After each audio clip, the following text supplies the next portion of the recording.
100% go live by accident, right? Yeah. Well,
bye. Yeah, that's like that.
Hello everybody, sorry I'm late, just brush my teeth.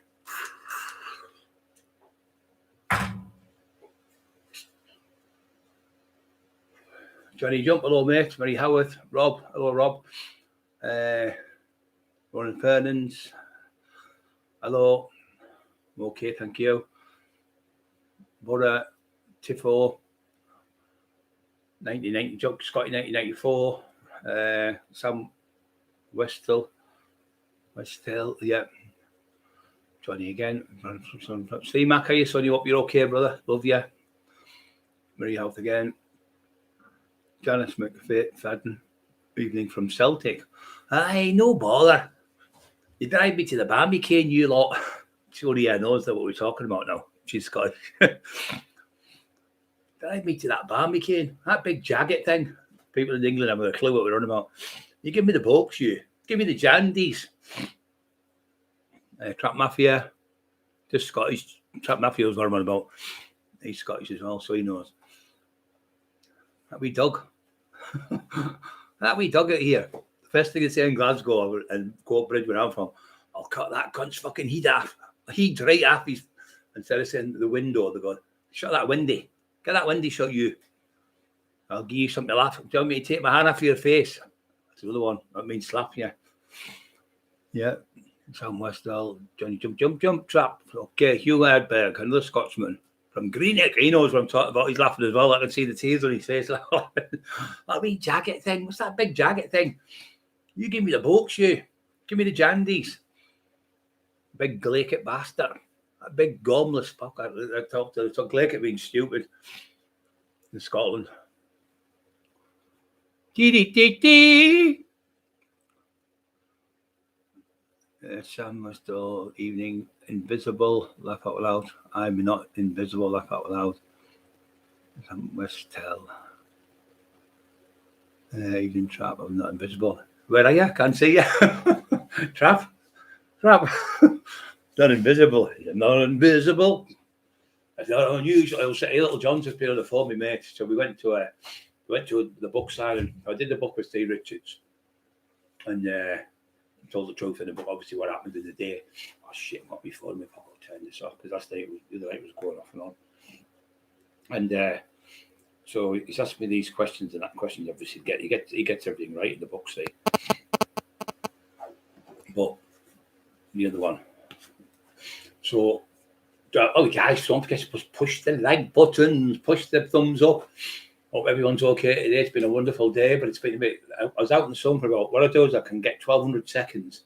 I'll go out the window for 1,200 seconds instead of up and downstairs. So I was out for 25 seconds. I stopped. Then I went back and laid down. I'll jump back off the bed. I'm going to be fucking bit in the binding, man. So I jumped off the bed and I got 35 seconds. This is ridiculous. Anyway, I got off the 200 seconds. Then I got 250 seconds. Then I forgot where I was at. I thought, if I'd done 500, I'd done 300. And it's fried all day with it. But my nose has been running all day with that stupid pollen. It's getting high, I can tell, because last night when I woke up this morning, so my eye was all like sticky there. So pollen must be back. Yeah, so anyway, doing the book here. So I'm doing the book. Writing the book with him, telling the stories about Lee and me and everything. So anyway, he said, this is not on my show, it's on Stephen Wraith. So he said, blah, blah, blah, blah, this fighter and that fighter, blah, blah. And he said the same. He said, the best fighter I've ever come across would be probably Brian Cockerill. He's got every single attribute. I've done books on the mafia. I've done books on mafia, Irish lads. I've done books on people from Russia, Polish, Ukraine, all over, he said. And I think he's the top of the trade in his opinion. That was his opinion. So he's another one who said it as well. So anyway, he's doing the book, he said. So Steve Wraith said to him, well, where's the toughest place you've ever been in the world? He had the toughest place ever, and this is his words, and you can see it on Stephen Wraith. He goes, Middlesbrough. He said, every fucking pub. We went out on a night out there, 3 or 4 times. I've got out maybe on the night, 5 or 6 times on the daytime. And it doesn't matter if it's on the night or on the day, they're all fighting each other, fist fighting in the streets, straight as every 2 minutes. He said, get outside, another fight. And they're on fights in alleys and all sorts. He said, everywhere you go in Middlesbrough, it's just chaos. People getting shot, people getting stabbed, he said, it's multiple towns, you see, where we live. So there's millions of people in these multiple towns. So they're all fucking mental, but they all want to fight. It's all like, get outside, we'll have a straightener. Just over and out, over the game of fucking dominoes or anything, fucking mental. That's Middlesbrough. It was classed as, it's now classed as the most dangerous place in England, or in the UK to live. The most chance of getting killed wouldn't be Liverpool or Birmingham or fucking wherever. He said, you would have thought it was so, but it isn't. It's Middlesbrough. The statistics per person in Middlesbrough, more people get killed there than anywhere in the UK. And the police of the West Police, but we know that fucking hell, we've done that for 30 odd years.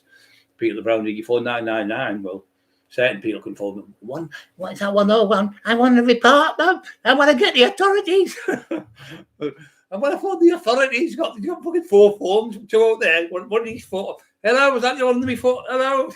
Is there another phone there? Not to make a phone. Okay, I want to report the authorities. Help 999. Fucking hell, they've been off the phone in life. Fucking built in fucking robot, any 101. And they just go, he's named on this and he phones up now. Fucking every single, there must be fucking 60, 70 different people working on them phones. And as soon as he phones, they see his fucking number every day. fucking never stops. Fucking insanity. So I couldn't live like that. Doing that. So anyway, we talked about. He did. He liked Paul Devrick and all the growing up. Paul. He said Paul said he's the best lad, and he said Paul said in his book, Brian Cockerill's the only man I've ever known on the bench 6 weeks. He used to see me. He said I used to come in. He was talking to me. It was that me and Liam Henry and that were all out there to do one night, and we sat there and he went, he just be fucking heading. He said, I tried to do fucking 400-pound bench tonight just to get one fucking rep. And he's repping it for fucking, like talking to me, repping away. But what time we going there tonight? And he said, I'm fucking like, it's like, I couldn't believe it. He said, he's just fucking a freak. 6 plates each end. I thought he was taking the piss. Me, Mickey Flanagan and Kevin Kilty come in, he said. And he was like, he had 6 plates each end, which is 120 that side and 120 that side. And then the bar. So it's 260 plus the collars at 265k. And I'm bench repping it for 6 reps. And even all these people have seen Asif, who's a top fighter from Stockton, Asian lad, he's seen me bench it. All of them seen Kev Kilty. All these type of people see me. There's a lad on the phone, the little John, little Costello, John Costello, a lovely lad. And his mate come and he said, I remember seeing you, Brian, in the market Tabern. He said, you're about 10 foot taller and you're exaggerated. But he said, maybe 9.5 foot. Then he said, you were the biggest person I've ever seen me fucking life. He said, but you were just so respectable. He said, and Stewie Stamp was the funniest man apart from Chubby Brown and Teesside. He was hilarious, loveliest man you could ever meet. And he used to have nightclubs all over and pubs and stuff. So they're all out one night from Eston and South Bank lads. Tough lads from that area. Peter O was out and Lee Duffy, top fighters in the country, top fighters. Some of the people rate them as some of the top fighters in the country rate them as in that top 10. So they're out together and there's Peter Robbo. So there's about 20 of them out. So they've gone around at Sunday night and everywhere shuts on a Sunday at 11 o'clock. So Peter and Lee goes, no, Stampy's is open. It wasn't. He said, it fucking will be. Duffy kicked the front door and Lee and Peter kicked the other side of the door and the door just came in. He said, what the fuck you doing? He went, oh, it's you, Lee, it's you, Peter, how are you in? And they all were drinking like fucking there. And then they went from there to another pub down the town and went and they made them open the fucking pub. But they weren't nasty to people and they're all drinking and everyone's on like a stoppy back. It was on Sunday. And Duffy's got his top off doing that. I've got Peter's got doing trap movements and doing bodybuilding. They go for a bit of frisk. Everyone's laughing. They're on the tables. Then bodybuilding. Everyone's laughing like mad in the pub. But that's what it's like here. They're all fucking mad. But they're all into fighting you. Do you want to fight now? Then we'll fight. Get outside then. And then they go and shake hands and have a drink. But nowadays it's fucking all idiot little kids were nice. So we worked on the door, Henry Africa, as I told you. But I did used to. I went to jail and I got like the jail, as you know, for the driving offences, fucking 3.5 fucking year. Anyway, put me in, I think, 7 jails I went to, 8 jails I went to. I ended up being in 7. The one of them wouldn't let me in. The 2 of them wouldn't let me in, sorry. Won't let me in. Said, oh, we can't go, that one up there. I can't call now. Just up the road from me. They call it the it's only an open prison, so no, I can't go there. And then I went to go to another one. Ackleton, they wouldn't let me in Ackleton. Said, no, he's got too much power and he's got too many people. They wouldn't have me in Home House because they obviously run the area. The schools were scared because I know where they all live. There's most of them live around here. So they end up putting me in Durham. And I got mixed shipped to Liverpool and Haverick and fucking different jails all over, Wheelston, Woodgate, all in different places I went to. But I just got on with it. So when I was in jail, I got a phone. On there you can get phone calls. You've got keys to your it's like a cell, but it's like a big room like this. I'm in here with 4 beds in.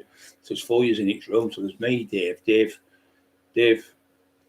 great lad. Dave's CSI type of.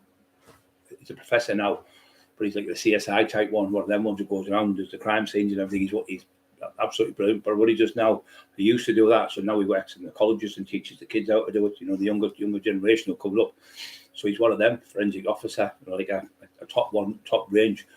And he's in out of jail his life. And I taught him that he had borderline personality disorder. He went, what does that mean? I said, because if I said to you now, I'd like to think they're stabbing you in there, you go and get a knife and stab one. You went, yeah. I said, because you've got a BPD, borderline personality. So I taught him this years ago.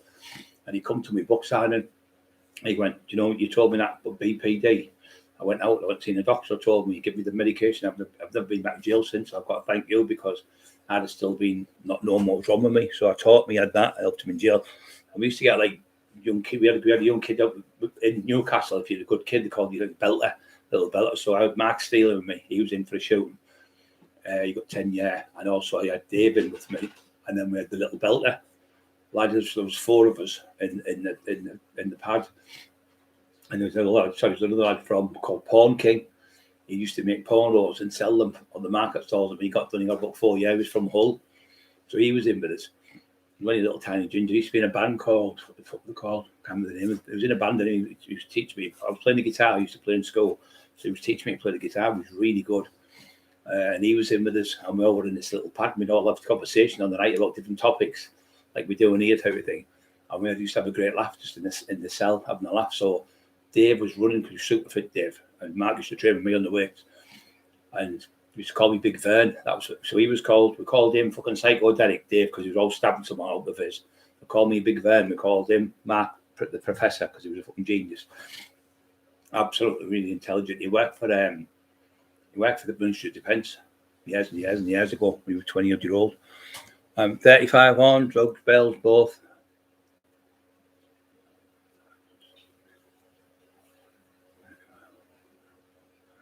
Yeah.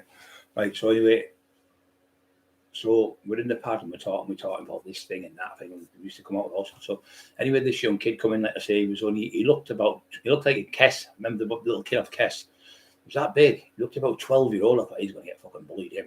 So I said, you get in here with us, because he just come in straight away. And what it was to come in straight away, it was dinner time, so he was straight down, sit for his dinner. And he had nowhere to go. But our Pawn King had just gone out. He got out that day. So we said, can we get him in with us, boss? I said, look at that. He's going to get fucking tortured in the pad with all the other big lads. I'll have him fucking running about all over. He's going to get tortured. So he came in our pad. He was in there. He was only about fucking 9 stone, only about 5'3", 5'4". I said, get in here, some of those. Anyway, he stayed with us. If we needed out, he said, I'll get that for you. He used to run and get us all sorts. Like, he was just great, just a good kid. And he had a couple of kids who tried to bully him, like, fucking leave him alone. He was my cousin. And then they just stopped him. But I knew he'd get bullied. I thought, I can't leave him when he's only a little kid. Anyway, I was teaching him in there to get a fucking job and all that. Anyway, when he got out, got a letter off him about 4 weeks later. He said, tell Mark and Dave, thank you very much. You were like a dad to me in there, Brian. He said, I've got a job working in Tesco's, stacking the shelves. I know it's not a lot, but I don't want to go back to jail. You're right, what you said to me. I'm going to keep myself right. I'm going to do myself proud, and thank you for looking after me. And you got a bit of a tea in your face thinking, good lad, good on you, good kid. He was only fucking 22, 23-year-old, but he looked about 12, 13-year-old. So we helped that little kid, just to keep him right, but can't stand fucking bullies. But yeah, so Lee and them are all out down the town, and they're going around all the towns. I mean, so he used to do that. Duffy didn't really drink, Lee. Peter liked to drink more than Lee. Peter would get drunk, Duffy wouldn't. He was always like to be on blob. He didn't mind having, he could be off his head and coke and stuff, but he could handle that. But I don't think he could handle alcohol. I never ever seen him drunk. He'd drink maybe 3 bottles of pills and that'd be him or more. He just couldn't drink. He wasn't a drinker, never a drinker. And plus, obviously, in that jail all his life, in that Borstal most of his life. But he didn't like anyone getting bullied. Like he would straight in, like when Paul Sykes was trying to bully the kids in there. You dirty bastard! He shouted at him in the fucking, what do you call it? Offing him out, and Sykes' ass went. When all the kids were banging on the fucking doors, going, lead off, he's screaming because he fucking stopped Sykes from being the nonce. So they moved him from the A-wing Sykes to another part of the jail. He got moved, and then he went to Liverpool. He didn't want to be in that jail next to Lee Duffy, did he? Fuck. Lee would have destroyed him. I think Lee was about 21, 22 at the time. He just come out of Borstal, but he was massive. When he first went to Borstal, and he got a 4 stretch. And when he went in Borstal, he was all right size. But when he come out, it was like a fucking different. He's like, Peter Ross the same, and Carl Edwards and people like he done all his training like fucking there because I think he got 4 years and he did 4 years. I don't think he got any remission whatsoever. I think he was always kicking off. Told me he got the full 4 year. I did the full 4 year. Big fella was telling me the fights he had and stuff. And he got moved to Leeds. So he goes to Leeds and he loved the Borough lads. Any one body, he dealt him straight away. So he goes to Borough. He goes from say Durham, for instance, to Leeds.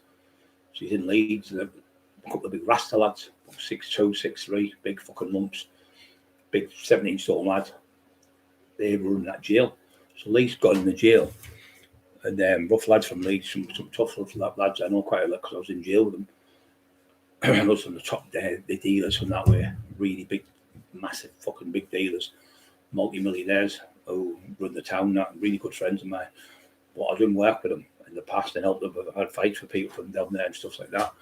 And the problem is, they enforce it, attack people and stuff to get money off them who've been ripped. So these lads are nice lads. So anyway, these fucking other lads are in jail with Lee. So Lee gets in the pad. And all right, he went, "Are you Lee? From the Borough, son?" He went, "Yeah." "Oh, you get a fucking knock us a joint up." Lee said, "He went, I haven't got nothing here." I said, tack, they called it then. TAC, tack. "You got any tack?" So put the tack on. So they've got the tack and then they burn it, crumble it, and put the rollie. I've seen it fucking 1,000 times. Never smoked it. Yeah, so a few times I didn't know it was bad. I just had a go to try and get to sleep. It was fucking horrible. Anyway, you put your joint out and you put your tobacco and then you put your crumbs like that. They used to lace the leaf off you, fucking hell. Probably make 8 joints or what use normal people would make. And Lee would smoke that, like smoking 25. I went, "Will you fucking stop smoking that shit? You're killing me eyes." I mean, I was going mental with him. He's like, "A big fella, my leg's fucking killing me." I stopped fucking playing that fucking victim shit. Because he'd have fucking hole his foot like that when he got shot. I'll tell you how he got shot. He's going, "Oh, big fella." He's like, after his head off, you get me in the head look and all that and messing about. We were like 12-year-olds, 13, 14-year-old kids in the car messing about. Just having a laugh all the time, messed about. We really loved it. We used to go to Jimmy Murray's, very good friend, Carol Edwards, and Jimmy used to make, I think he's from Jamaica, Jimmy, and he used to make the curry from where he's from, that country. Oh, it was unbelievable. The taste of it. Sean Day, very good friend of Jimmy's, and Jimmy was like a big black lad, but he's about 50 odd, so we were a lot younger than him. And he was giving us his experience. He'd done what he used to. I've got the whole fucking town boxed off. He said, "No one can fight you, Brian. No one can fight Lee." He said, "So together, you're a fucking massive unit." He said, "You've done the right thing." He said, "Team up with Brian to Lee." Fucking brilliant move. Absolutely brilliant. So we'd go everywhere. No one would ever do a thing. No one would say nothing. They were always nice as pie. No one would try to take over us. No one would try to infiltrate us. No one would try to have a go with us. No one would try to shoot him. No nothing. He said, "I've been with you these so many months." He said, "Not one attacking out." He said, "When I was on my own, I was getting fucking attacked every other week and people tried to shoot me and fucking stab me and all sorts." He said, "To be you, big fella, people throwing petrol on me, you know, nobody dare do fuck all." He said, "You're like a big fucking shield for me." He said, "You're going through them doors, you just don't give a fuck. You're just going in there." He said, I'm not being funny, I'm being disrespectful." He said, "But you've got too much bottle." He said, "Because I've been shot. So I know what it's like, so I haven't been fucking shot out then." And he said, "So I am a little bit haphazard, fuck it, the word, you know what I mean?" So to go in, he was a little bit standoffish, you know what I mean? We were still there with me every time we went through. But he said, "You've got the best key anyway. You've got the size 12, because the size we was 24 stone with size 12 feet, 37-inch fucking thighs, 23-inch biceps, 23 and 3-inch neck, 23 and 3/4-inch calves." That's what that lad was on. But he said, "Your calves were fucking huge when you were in the Stampies." He said, "But you were always a gentleman, Brian. I've just been talking on the phone about 20 minutes ago. And always nice to people. If I bump into somebody in a pub, and somebody bumps into me in the pub, and even now, and I spill the drink gets spilled between us, I'll go, 'It was my fault, that.' They'll go, 'No, it wasn't. I'll get you a drink.' I said, 'Hey, it was my fault. I'll get you a drink. I'll go get my drink, and then people like, "Oh, you sounded, we got me a drink." He said, I was mortal drunk and I bumped into Brian Cockerill. "Oh, what happened? Did he hit you?" I said, "No, he bought me a drink." "Fuck off." And he did. He bought me a drink. He fucking sounds a pound, man. We sat us over with Terry Dicko, sat with all the lads. He said, "Fucking, I never had fuck all. He paid for my drinks all night and fucking put me over in the taxi off my fucking head, full of coke and everything. Fucking brilliant, lad." He said, "We look at him, you think the size of him, he'd be that like horrible and that, but he's not. He's just nice to everyone." But obviously the other person talking shite about me, but never bullied anyone. That's why everywhere I go and they say, "Barry, how you, son?" Barry is sherbet. They call it that sherbet. They call it sherbet coke. You know, coke, and take coke there, sherbet. Or a bit of bifter. That's another word for it. Got any bifter? If the fucking police don't know. Helen Janice, hello, love, you all right? Phil Summer, Edgar Lee, how you, son? You hope you're okay? Weird City. Barry, you're wrong. You sausage. I'm going to fucking clue what it means, you know. You're a pork chop. Barry, you're what do you call it? A sausage roll. Trap Mafia, somewhere still. Yeah, I've got you all, I think, now. I love a big joint. Yeah, I bet you fucking do, Barry. I bet you do. Yeah, you used to smoke, they're like fucking big, fucking massive, like, no, triple paper, triple one, or whatever you call it. Like a fucking, like it was on fire. Woof, woof, woof, no big fucking flames coming off it. Fucking hell, you should smoke them. So anyway, getting back to Leeds. So Leeds, we're in Durham. We're in Armley. Two big lads run the jail. I don't know how many hundreds of people are in there, but it's a big jail. So Lee's gone in, and the lads doing the attack for him and all that. And then the next minute, bam! But these are auditors, no cleaners, I think they were. But they're on the way. They do a bit of mop, but they don't do fuck all. They really run the jail. So this part, there's a wing, different wings you've got. So you've got maybe 60 on one wing and 60 on another wing and 60 on another. So then you've got like a cleaner of that wing, a cleaner of A wing and B wing and D wing, who's a head cleaner. And you might have 3 or 4 lads under them, like young lads running about, say 20, 21, 22-year-olds. They all run about, or just anyone, could be old men working and just mopping up and stuff. And you get perks on there because you get the pass gear about, and you pass that, they'll give you that if you do that. Because you're out walking and you're out in the land, and everyone's locked up behind the door, so you can go to the door and go, all right, lad, just pass a bit under the gear under the door or something, and you can get perks off it, you see, off little bits and bobs, you can see what's going on. And you always get a stitch on them cleaners, because you always get one who works with the screws, and tell you what's going on, but they don't mind you doing a bit of gear, they don't mind you doing this, and as long as you're not rubbing it in the face, type of thing.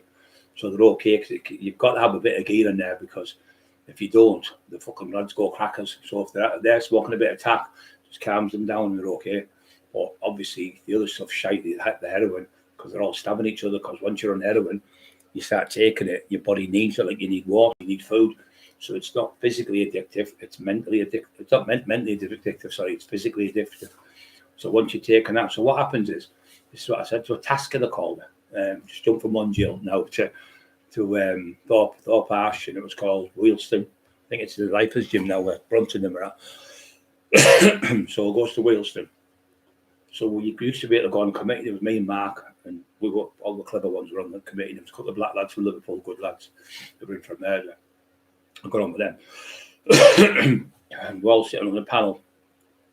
And then the governor would say something, I'd say, what's the, Mark said something like, what's the implication of us wearing our own clothes?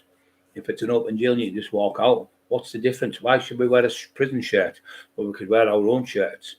And what's the security complication? Because if you've got your own shirt or you've got a prison shirt, you can still just walk out the front of the gate. You went, oh yeah, really good point. Then we brought it up. Mark said, look, not being funny, but I live Teesside, he lives Newcastle. So I think you got 3 hours home or 4 hours home. It was taking you an hour and a half to get to your house, an hour and a half to get back. So you're only getting an hour with your family. So I said, surely the ones living further away, like in Newcastle, the person that actually maybe get 5 hours, that should get maybe 5 hours, sorry. And the lads from Newcastle should get 6. And so, that's a good point as well. Just write it down. Everyone started getting better visits because of me and Mark Steele. I've had Mark on you. I'll get him on another time. But the government took it down when he was talking about the COVID something called COVID. I can't remember I can't say the word, because if you do, take your channel down. Because I was talking about the conflict, I'll say, the conflict the other night. They warned me if I talk about it, they're going to take my channel down. They fucking hate me, don't they? Even these are onto me fucking YouTube. I'm not allowed to speak. I'm not allowed to speak the truth. That's what it is. I'm not allowed to speak the truth. Now, if I was speaking shit, they'd let me carry on. Because you're speaking the truth, they don't want people to say, oh, he's right about that, and he's right about the news, and he's right about this, and he's right about that, he's right about this. They don't like you when you've hit a subject, especially when people are sitting up and listening. Don't forget to push the like buttons, guys. So we're in this prison, Wheelston. It's semi-open, so you could go home and come back with bits of gear. I used to come back with steroids and all sorts of screws and everything said, because I had run that as well. I had that jail box off, and I went in there. I stopped all the trouble in that jail. I was the governor. I used to see the governor every morning and make sure there was no trouble in the jail. And he used to give me lots of perks and stuff like that. Like I could go fucking down the town and everything. So I got a job out working in the gym as a swimming, not teaching to swim, but helping them to swim with a little them little float things and that with the kids and their armbands on and all that. And then I was teaching. We used to have a boxercise for the women on a Wednesday and Friday. So it was like for people who say who had handicapped kids. I know they're beautiful and all that thingy, but they're really hard work. They are hard work, when they've got autism and things. So for the mums and dads, it would give them a break coming there, and we would take them. The mum, I said, who do you hate the most the minute she went? My husband. I said, well, punch this pad now. Over the pads for her. She just go, boss, go on, hit him right in the face. Go on, punch him. Say his name as well. Go on. And she said Derek or something like that, and hitting him. And I said, how do you feel? I said, I feel great. Nothing like that. So we had the women on there. The lad who was trained with doing it was another. He was a semi-pro boxer, and he was called Billy. He's a lovely lad. I know Billy if you're watching. Skipton where they were at, on that way I think it was, just outside Leeds. It was a big gymnasium. So I used to go in. My job was going in and doing the benders. So I'm skipping from one side to another, Anna. So I'll go back to fucking back in Leeds because it's all going to tie it together for you. So he's in Leeds in the jail. So anyway, there's this bang bang on the door. Oh, you daft little cunt. But obviously Leeds accents. Where's our money? You said fucking today. He said, they're coming today. I'll get it today. He said, you've said that fucking 2 days in a row now. He said, you're going to get battered. As soon as you come up this, you're going to get battered. I want to knock. I never said battered. I want to punch your face and whatever words it said from Leeds. You're going to get a good hiding, in other words. Beat up.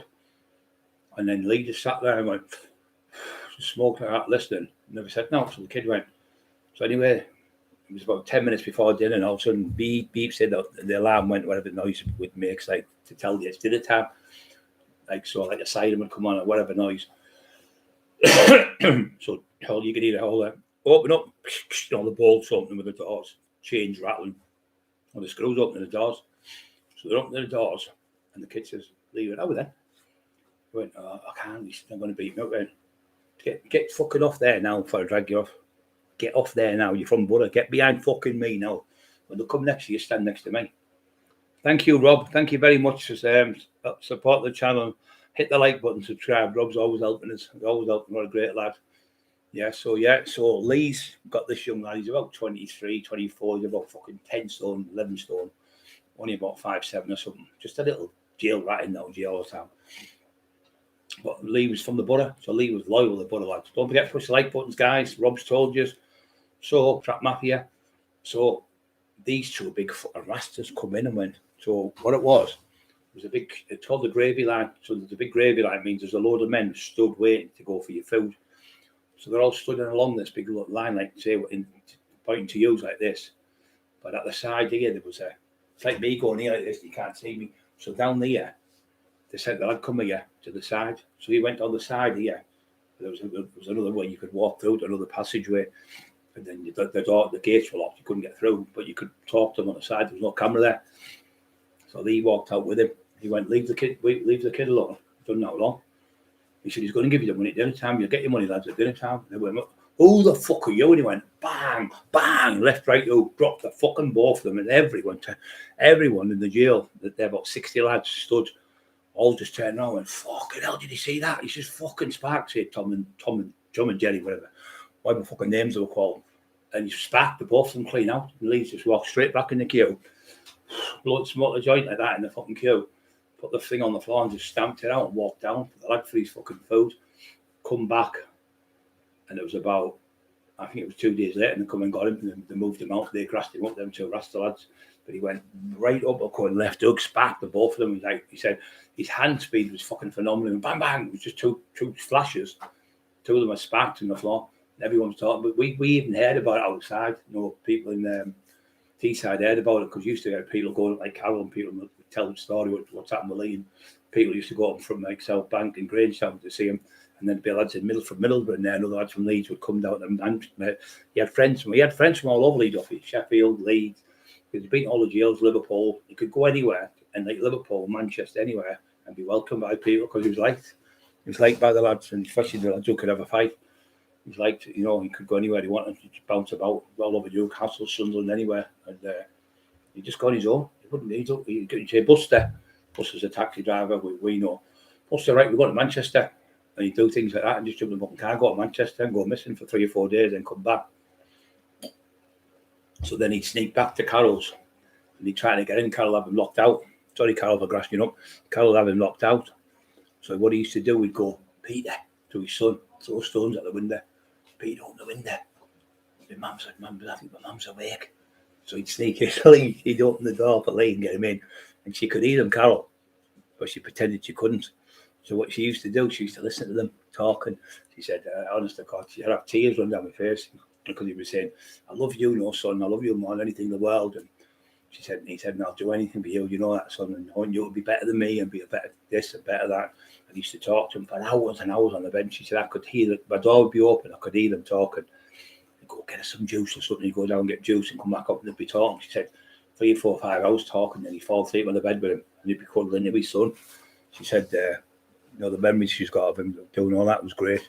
She said, but it's upsetting sometimes. She listens to, reads the stories of things of the old years when you had all the great fun with him and that. But yeah, so I saved the young lad from Borough. I don't know if you ever met him again. He told me the story as well.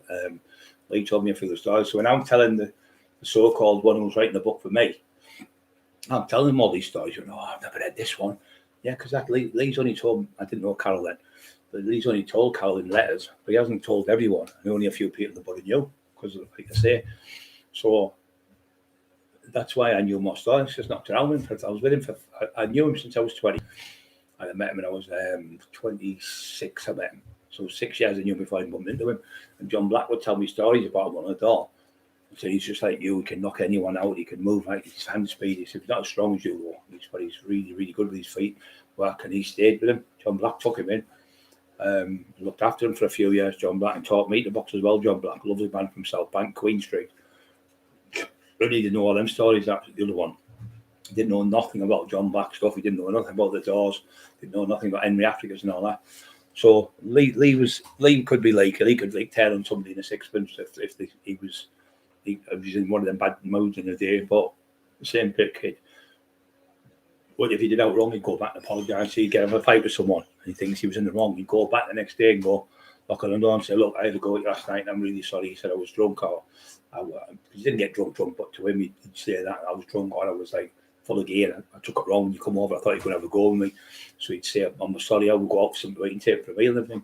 So I'd make it right if he was wrong, because we've all done that things. We've had fights full of drugs. We've hit someone and thought, when you've had fights with people and maybe you've gone a bit too hard with them and knocked them out and broke the jaw, when you shouldn't have, you maybe should have been a little bit lenient on them. But we've all done things we regret. But Lee Duffy could be a man who could say, look, like you come to me, look, I just want to make friends with you, right? I was wrong. I hit you on the slide that day. He said, you fucking dragged me around here, ragbar, I didn't have a chance. He said, you were just too strong, you was fucking strength, your power. He said, when my mate grabbed you and hit you with a ball, I thought, I'm already all right now. And then you grabbed him and went fuck off and just threw him like a bag of feathers, Sean Davis would tell you. He was there, it was his brother-in-law called John. And he tells the story, he told Steve Mack the story, and everyone told everyone else, but the twisted one tries to twist it other ways, talk shit. But yeah, Johnny Jump, yeah, so Lee's out one night and he'd had trouble with lads from these black lads. I think they were from Sheffield, I think they were from, if I'm right. Anyway, he's out and he's in the Blues. Well, the first shooting. So the first shooting he got shot. So he's out. So he's in a different Blues, that not Ramsey's, another one. I can't remember the name of it now. So he stood at the Blues, at the wall, and he used to come out and have a joint like outside because it was, you couldn't hardly breathe in out or smoke and fucking. They used to put curries on. You pay £1 for a curry and a pound for a red stripe. So it was a little terraced house, 2 bedrooms maybe. So they'd knock the living room and the kitchen into one, and they'd have a toilet out the back where you go to toilet, one toilet between say 100 people. You get about 100 people in. It was just reggae music and that. It was fucking shite. I used to hate it. I used to go just for the bit of frisking and a bit of laughing. It used to be Jod. I think it was called Jod. I think his name now. Used to be on the door. He used to wear a little black leather hat. Jamaican lad. Hello there, big man. Hello there, big Brian. How you doing, my friend? He was great. That was Pakistani, wasn't it? That was Jamaican. No, so it must have been Pakistani there. Joff, that was his name, little Joff. It was class. And Ramsey used to have Ramsey's Blues. And there was quite a few other Blues. We used to mainly go to Ramsey's. That was across the road from John Fields. So anyway, Lee's out and he had trouble with these lads from Sheffield. So he'd come through. He didn't have trouble with them, sorry, I'm telling you. He had trouble with other lads in the town who knew these lads from Sheffield, get it right. So they paid these 2 divvies, have the coming show with Lee. So Lee's in the Blues. I said, what happened like Lee? He said, well, come in. He said, I seen one straight away. I knew he's not from around here. He's very, very, very fucking quicker than I was. I'm up there now. But before I met him, he was so streetwise. He could look at someone and think, he's going to cause trouble him. He's going to do it. He's going to do that. He fucking was so intelligent. His writing was impeccable.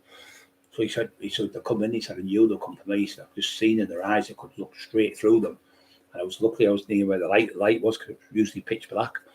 So then I seen him, and he's like messed about. So he had like a shotgun, like that. So he's got the shotgun, and he's trying to shoot Lee from that. So Lee's grabbed the gun, and he's like that, like tussle and thing and that, and the guns went down. So Lee was strong. So this lad, he's turned it like that, and the guns went bang, and it went down, shot up his fucking foot, a big hole in his foot like that. So he's hit the fucking lad, and then the other one ran out the fucking blues and got away, and he's collapsed in the street, and he's hid in there, he's hid in a pub in the street, in the high street. He's hid in the corner of a pub. I won't mention the name of the pub. So he's in there. My friend, who used to be an ambulance driver, Harry, he picked him up. He picked him up that night because the next day he came. I think it was must have been a Saturday night. I think it was Sunday, Monday. He was at the gym with us in Body Mix in Redcar. He went, seen Duffy the night. He said he got shot, blah, blah, blah, blah. So he was the ambulance driver who picked him up with another ambulance driver. They took him to the hospital, and they fixed him. But that wasn't the first shooting. That was the second one. So the first one, going back, because it's comical, this one. So he's outside another blues. So he stood outside having a joint. Because he used to go out and have the joint even at Ramsey's, and have a bit of fresh air, and then talk to people. And have me picking cars up in the fucking street. So everybody kept me picking cars up. So anyway, he's at the blues. He's on his own outside. He stood there, and his car goes and brakes, skids a bit, and there's obviously the driver's here. And then the gunman jumped out, opened the door, and put the shotgun like that at Lee. Now the idiot who written the book about him, as we all know, the one we don't talk about written. Well, what he done? He said he run. The car came towards him. He jumped up in the air, Lee. He did a backflip twice, landed over the car, and landed on his feet. How the fuck could you do it?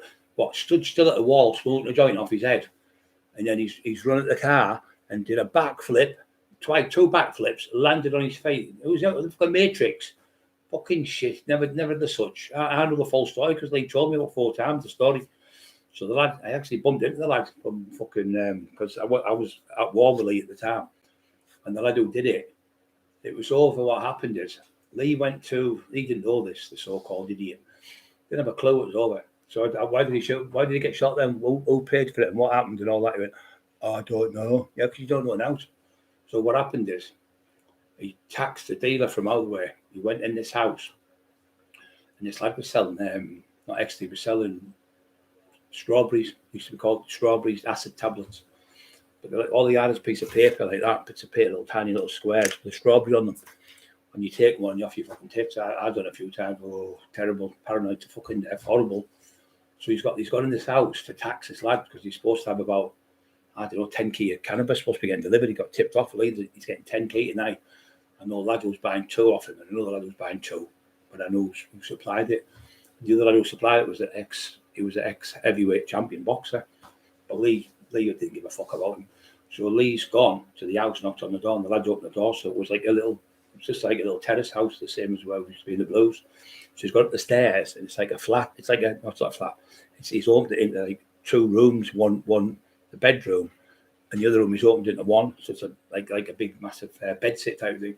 So there's carpet on the floor there, and he's like a big roll of carpet on the floor. So Lee stepped over the carpet. He walked in. He went, "Oh, where's your gear? I haven't got none of it." He said, "Where's the fucking gear? Don't make me give you a slap in a minute." You know, he went to the cupboard and he's got 5,000 acid tablets and give it to Lee. So he's going, "Where's the cannabis? Where's the cannabis?" So he's looking all over the cannabis in the cupboard and everything. And out there. Anyway, he thought, "Well, I've got $5,000 with you." I think he sold for $2.5, $3 grand.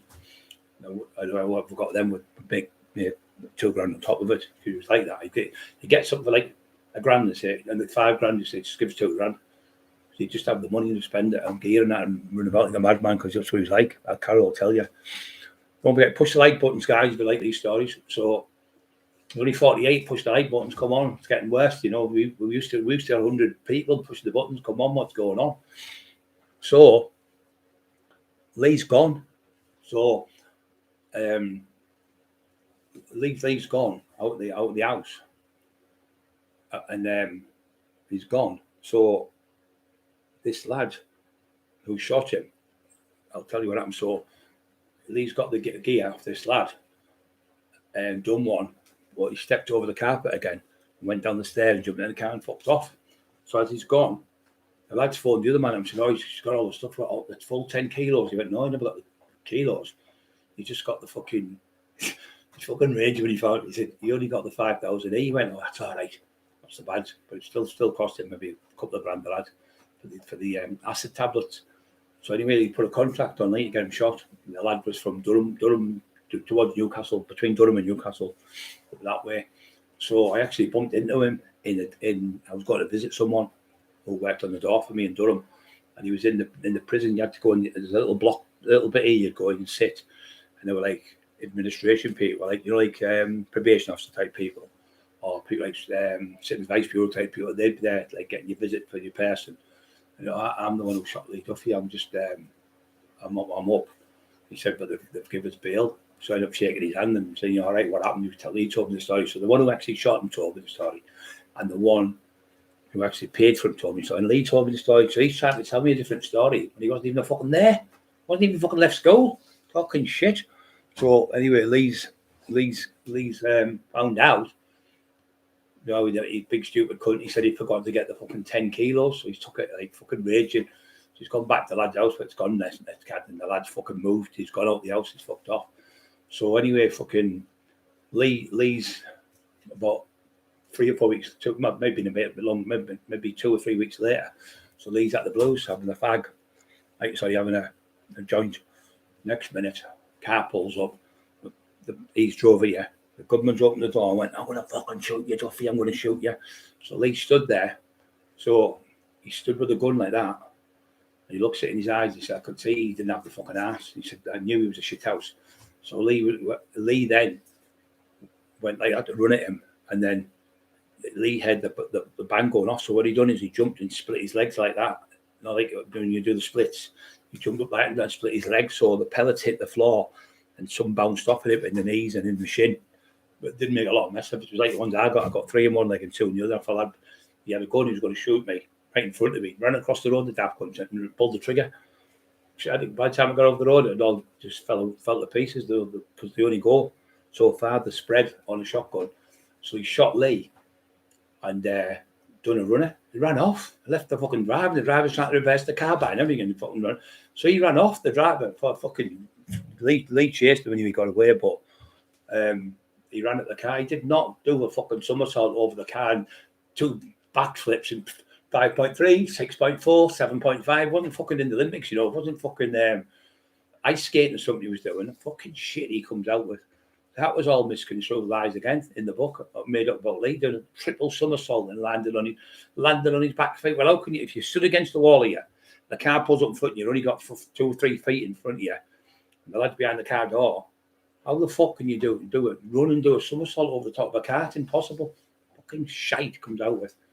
But yeah, that was a true story. He got shot, but he only got shot with a few pellets in the legs in that one. So he was all right. He went to the hospital. No, I don't think he went to the hospital. I think he went to Tommy Harrison. Tommy got him a doctor, like a vet or something, and come round. That was what happened. Tommy Harrison got him like a dodgy doctor or a vet to look at him, and he wasn't bad wound on him, but he never went in. So yeah, the lad gave him 5,000 acid. It was fucking 10 key of fucking cannabis under the rolled up carpet. It was in the carpet. They dropped it off in the fucking carpet with the tape round it. So it just looked like, a carpet coming in the house, but it was full of fucking cannabis. And he was fucking fuming. You're talking what? 2.5 grand a case, so 25 grand in it. 25 grand with the fucking money you would have had. Fucking fuming. But he probably sold it for 5 grand him, like. Yeah. Then he got another one where he went, these lads from Liverpool come down. And he went to the train station. And he had a young lad with him who could run like fuck. So he goes to pick the 5,000. I think it was 5,000 or 15,000. 20 grand with the E anyway. So he's gone down to pick it up. Anyway, the scouts has got off the train. And he said, you've got the things. He went, oh yeah, yes. And the young lad just reached over, grabbed it and run like fuck. He went, get him, you're setting us up. Anyway, he ran off, the lad. And they pretended it was somebody else, Lee. And Lee Harrison and Tommy Harrison, Lee Harrison were telling me the story, what really happened. No, they've done it and everything, but they both passed away, both been killed, both of them out here. So another 2 friends gone, with Lee Harrison, although he was a fantastic lad, brilliant DJ, Hooligan X used to go in, fire, used to say, United, you stand, divided you 2 fall. 1-1-1's on, there's Marty, he gets buried tomorrow, poor Marty. Marty Turner, God bless him. Yeah, he said he's going to be buried tomorrow. Sad day tomorrow, but yeah. So Lee loved Marty because he used to train. Marty Turner took Lee in. He was getting bullied off young lads. Lee was getting bullied off 6 lads from that area, and he stopped at Marty. He would leave him alone, you.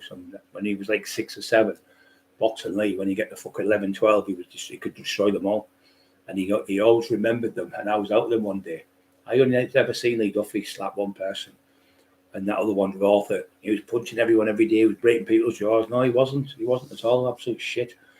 And what it was, we were out and we were driving towards his mum's, the bell shape. We used to call them the bell house. It looked like a bell. And his mum lived there. We were at the zebra crossing. It was about 8 in the morning, 9 in the morning. Kids were going to school and everything. This lad was walking on his own. And he was about 26, 27, something like that. Walking across the road. He had older. But he just called me big fella. Stop the car, big fella. Stop the car. We had what was it called? Can't remember the fucking car. Took it off somewhere. It was worth $5,000. I taxed it. Hyundai. We just come out. I took it off him with $5,000 it was worth. So pulled up this blue Hyundai and Lee ran over and fucking slapped him. He said, "That's for fucking hitting me when I was a little kid." He remembered him when he was about 6 or 7 bullying him. So he used to hate bullies. Couldn't stand them. That's why I used to hit them. 113 on 54, thumbs up. Come on, guys, push the like buttons. So, yes, that was Lee, what he was like in the day. All these fucking shit stories you hear in different books and all made up shite. Didn't even know the man. How can you write a book on someone you didn't even know? And the other thing he didn't know was none of the characters.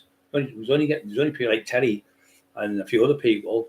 No one else would give him the paperwork to write the book with. So they kept it, they wouldn't give him nothing because they didn't like him. Obviously, they didn't want him to write it because they've written one book. He was told by Laurie Duffy in our book, it's in there, please don't write this book on my brother because it's upsetting all the family and everything. And he still went ahead and made a load of lies up in it, pretending to be a Christian fucking crusader for Lee Duffy, all fucking bullshit. What a tiff or bet it was. Havana at a reunion over the weekend, wanted to go ball, but down south at the minute. Yeah, the Havana was great. Yeah, the Havana, we used to go in there, me and Lee, and he used to go in Lee, and he'd fucking started Cossack dancing like a fucking Cossack, and he used to go down on one leg, like the Cossack, and do them dances. Then he'd start doing one-legged squats, and he used to love them ecstasy. Fucking loved them. He gave me one. I never had none in my life. I was 26 and a half, and he broke these things called biscuits. I mean, he had one of them big fella for one of them. So he gave me one, and I ate it. So I'm at the bar like that. I was getting paranoid because obviously you're not aware of your faculties. You're like, your chin starts shaking. And you get like a bit paranoid, fucking all the lights flashing. Terry Dick goes it, and Terry Dick goes, yip, the big fella, he's fucking dancing. Rob Sugger's and Dave Woodiers and every country, and they're like, fucking lights, the lights are bright as fuck. Everything's like, what the fuck? You know, like, don't know where you're at. And I'm a bit little paranoid at the bar. I think, oh, he's going to turn him on here now because I can't fight now like this. He's going to be able to beat me now because I'm fucking off the head. And you all right, you big cunt? I went, yeah, I'm just a bit paranoid. He went, oh, he gives a cunt. I love you a bit, you big fucking lunatic. He said, never do an out to you. He said, I think the world. He said, I know for a fact, with you with me, and me with you, we can't get beat off no one. It's like Lee just said, Lee Allison, he said, United we stand, divided we fall. And I suddenly went to jail. Cops pulled it in Parliament Road. They said, here, can I go ahead? I said, oh, you fucking tell him to come like a 5-year-old. And it was that cunt who was just on a book with fucking asswipe. Fucking cop out was on a book with a divvy. And he went, I want you. I said, fuck off, you black cunt. Fuck off. And he pulled us again. He went, look, I don't know trouble. I'm just going to give you a warning. A warning. He said, look, what you're doing is just too much. You boxed everything off. You got everywhere. He said, everyone's fucking like fuming with you. And he said, you're going to get killed the way you're going on. You know, you're going to end up on a slab. And I don't think he was being nasty. I think he was telling the truth. And obviously, Lee ended up, I got shot a couple of times. I got shot once, sorry. I got pulled at me and shot at me. I got guns pulled on me and they tried to shoot me with shotguns and all that stuff. So what he was telling was the truth. So Lee died. I was in jail about 4 weeks. After 3 or 4 weeks in jail, he got killed. So the graveyard is full of people like me, like Lee Duffy, and people like me doing it. It's just so lucky to still be alive. Probably here to help people not do what I did because you can't get away with it forever. You're going to get killed in the end, especially nowadays with these kids that are fucking crazy. Will stab you over a fucking lollipop. But 108 on 56, thumbs up. It's getting there. might start attacking. If you don't, I tell you what, if you don't start pushing the like buttons, I'm going to start taxing you. I've got all your names on here. You forget now, haven't you? Simon Page, I know where you live. Dazzler, I know where you live. Cindy, I'm telling you now, you hard better. We're knocking on your door. If your name's not down, you're not coming in. Help Brian with his channel. Yeah, push the like buttons. Yeah, we used to get information. You'd come up and go, oh, we go in the club. Out drinking and all that. Freddie Bees, he's passed away, a lovely man. He was like a fucking Chicago type, not Chicago, Las Vegas type bloke of Middlesbrough with all the nightclubs and stuff. He had them everywhere. The Belmont, he had places like that. He was great, Freddie. And these bastards went and robbed him, about 6 of them, again from Newcastle. I tried to find them, I couldn't get them. But the cops come up and he said, look, if you do get them, leave a little bit left to us because we know you're after them. We know you're looking for them. I said, okay, I never said no to the cops. So I was up with me and Liam went to see him and he was back. He was old man, 70 odd. He was saying, I never fought back, Brian. And I just wish I had you with me at the time. And I was fucking awful seeing that because when he was younger, he could fight. 73 years old, they robbed his house, him and his wife, with shotguns put on him and his wife at fucking 4 or 5 to 1. I said, no one could have done nothing, Freddie, man. You're the bravest man I know. And I made him feel better and I went and got him flowers for his missus in him. And I said, there's my car. I'm only about 10 minutes drive, even if that 7 minutes driving, I'll be at your house. And I made him feel better. Lovely, lovely man. But they went in, fucking, we beat them up and fucking robbed them. Took money out of them, I think. And yeah, it was a bad thing, but he was a lovely man. We used to go in the Belmont and he'd always tell me off. He'd say, you're not taking drugs in here in front of me. You know, and I know you're on them drugs. I can tell by your eyes. I can tell you're laughing and joking. And he used to always give me a cuddle and all that. Proper respected me. And he lovely Duffy as well. So we'd go in there and he'd say, what are you doing? So we just having a walk about. He said, can you do me a favour? I said, of course we can. What? He said, see them over there, them 2 and them 3 over there. They're all selling drugs in the dorm. We're a bit scared of them. He said, can you have a word with them? I said, of course we can. I said, so we went over and they went, get in the toilet, you 2, and now you 3 get in there now. Got them in the toilet and just took all the E off them. They were only fucking, wasn't a fortune with the E, but they were in his club and he didn't like it, Freddie. He didn't like it because he'd lose his licence, you know. So we took the gear off him and he said, you keep the fucking gear and that, but yeah, just keep the town clean, really, with fucking scumbags. Have been a target, terminator, seek and destroy. Yeah. Yeah. That's what he used to call me at the door. Leo's the Terminator. Fucking mad. He used to say, get the Terminator. Fucking I was only 20 year old when I got the door, when I worked on the door there. Or getting to Redcastle. I'm going to jump to my things now. So I'm in jail doing this fucking 30 odd months for driving and 6 months for falling. A copper grabbed me. One hit me on the head with a truncheon and I fell down the stairs into them. So they said I assaulted them. I went, oh, the fuck can I assault when you hit me on the head with a truncheon and I fell down the stairs that you used to? And you grabbed me and I fell on top of you. That's it. So one had a 1/2-inch scratch and one had a broken watch. I got 3 fucking months each. And then I got the fucking 30 months for the driving. That was 36 months to run consecutively, one after another. People don't even get that for fucking 10k of coke. 36 fucking months. Sent me to fucking 7 jails. Fucking ridiculous because of who I was and what I'd got away with. Because I didn't work with you, Cleveland Police, did I? You scumbag cunts. Tried to ask me about 6 times. I went, fuck off. Yeah, but nobody know. I'll know. You'll fucking know. Wouldn't want to live with. Oh, but you're going to get a big jail sentence for this driving. You know, they're going to make sure they're going to make an example of you. And I went ahead from saying that, the drug squad, I knew they were going to get me done. But I still never grasped.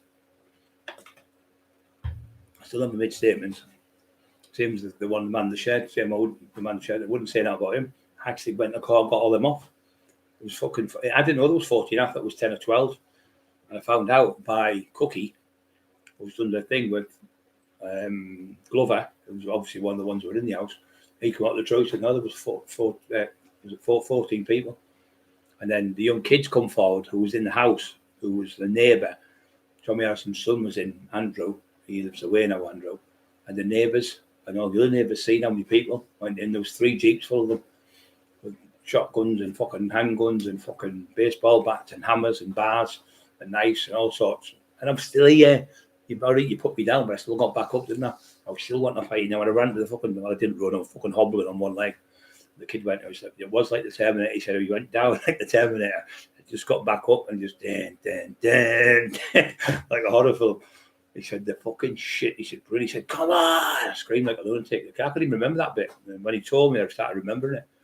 Sometimes you can dream something, can you? And you can remember, you can forget what you've done. You can, but I never had a trauma of it where I woke up screaming or scared or anything like that. It just wasn't in me. Just because I've done that many battles in my lifetime, been in that many gun situations. People pulling fucking guns on me. We went to the Blues. Ramsey, so we're in there, a load of Asian lads, Ranjit's relation, I think it's his uncle, Ranjit, Raggy's uncle, sorry, Ranjit, he was there. Pommy was a great lad, passed away now. Lovely lad, used to have the market stalls in Redcar and used to go to all the Indian and Pakistan, well, mainly Pakistani lads. We used to go to the market, the new market pub where Stampy used to be. Stampy would be cracking jokes and having the laugh at me, not for me out for fights and everything. He was fucking laughing, he was just laughing all the time. And we used to go in there because there was a few bullies from Park End was going in. So I'm getting Scotch Bride because he used to call me Scotch Bride. He used to all call me that because he used to live in Redcar. But yeah, with his son played for, like I said, he played for Middlesbrough and he played for England a couple of times, scored for England. Stewie Stamp was him and Phil Stamp was the footballer. He was voted the youngest footballer in history for Phil. Nice kid, nice missus and that, the Market Tavern pub in Doggy. That's where I very first come when I was a kid. I was 3-year-old with my mum. We stayed in that marketplace then. We used to get apples and oranges off the market when we were kids, like 3-year-old getting stuff. And even though Jerry was about 5 or 6, 7 or 8, maybe he used to take me out. We used to get bits and bobs off them. Yeah, it was good. But so I've lost my story now. Fucking hell. Yeah, so we're in there, Mark. Well, yeah, we're in. But so he phones me, Stampy goes to me, Brian, can you come, big fella, come and see me because he loved me. I was called my son. Give me a cuddle, a kiss, and everything. Lovely man. And Bill did, and the band did, and everyone. The whole family loved me. So I go in, hey, big fella, hey, big fella. There was mainly a pub where it was older people on the daytime, not playing dominoes and that. Blokes about 50 odd, 60, 70, fucking like my age, what? 20, I was 26, I was bad out. I was about 30 odd at the time. So I goes in, and there's this lad from, he's originally from Darlington, so he's over here, and he got a 6-year stretch for beating somebody up, and he robbed the house. So he got out, and he was going to the pub, and he was going, and just getting the old men at the fucking, they're going for the pensions and that. He was grabbing them, taking the money off them. So anyway, he told me about it. I said, I can't be his fucking name now. Steve something it was. I can't be second name, and he fucking thought he could have a fight. About 14 stone, about 6 foot. So I said, I didn't know what he looks like. Anyway, he told me all the just half-cast lad he was. So anyway, I've gone around the car and pulls up, and anyway, there's a wall, about 6 foot. I said, come here, you. So I looked over the wall. So I stood on the other wall, and I looked over the wall. There was like a garden thing here. I looked over, I said, you fucking Steve, whatever. He went, yeah. He said, I'm Brian Cockerill. You fucking, and he just ran like fuck, gone. So the next day, I've gone back over again for him on the house. Everything's moved. The whole lot, he's gone. He's moved out the house. He was going in the pub and knocking 60s. He knocked the bloke out. It was him, my friend, 67, 68-year-old. And that was it for me. Me and Bobby come with me. Bobby flew down from Ingleby Barwick. I smashed the cunt's face all over anyway. He said, big Brad Cock's looking for you. So then he knew I was looking for him. So when I asked him, obviously he's fucking seen me and done a runner. But he went to Darlington. I had him found in Darlington with my pals from over that way, but I just left him. Don't come back. I said, Jay, never come back. But I can't stand that in old men. Bullying old men at a table when they're fucking, about 32, 33-year-old, he's hitting kids, old men, sorry. All men, like 30-year-old, like kids, 20-year-old, fucking bullies. Don't like bullies. So, yeah. So, what happened? I was in jail, as I said to you. So, I got a visit of China, got rest his soul. Greatest man you could ever meet. When I was on my ass, he'd help me. Give me 10 grand, give me 20 grand, get me anything I needed. Great. So, he used to come and see me up the jail. So, he was coming to the jail to see me. Anyway, a lad got shot in Redcar and got killed. So he came to see me on the Friday, and these people said they thought I was, when Jano said I'm going up for Brian on the Friday, they thought I was getting out. So these people were supposed to be going to shoot me on the Saturday night. So that was the rumour going around. So they were supposed to went into the fucking Blues. I wasn't there because I was still in jail. It was the next week I was getting out. I got out for 3 days. I went back for 3 because I got out earlier because I got 3 days back when you're in the cells for say 2 hours or more. I was in the cells for 1 day and I was in the cell for 2 days, so it was 3 days they owed me, so I got out 3 days early. And I got out of fucking jail, so I'm trying to think of the story I've lost there. Fucking hell, I'm thinking. I think that many things. So China, yeah, we're talking about China. So China's come to see me with Gino, his son, another great lad, Italian. Gino Van Zandt, great Gino and Chino from Redcar, great people. So he lived down there, I can't remember the name now of the road.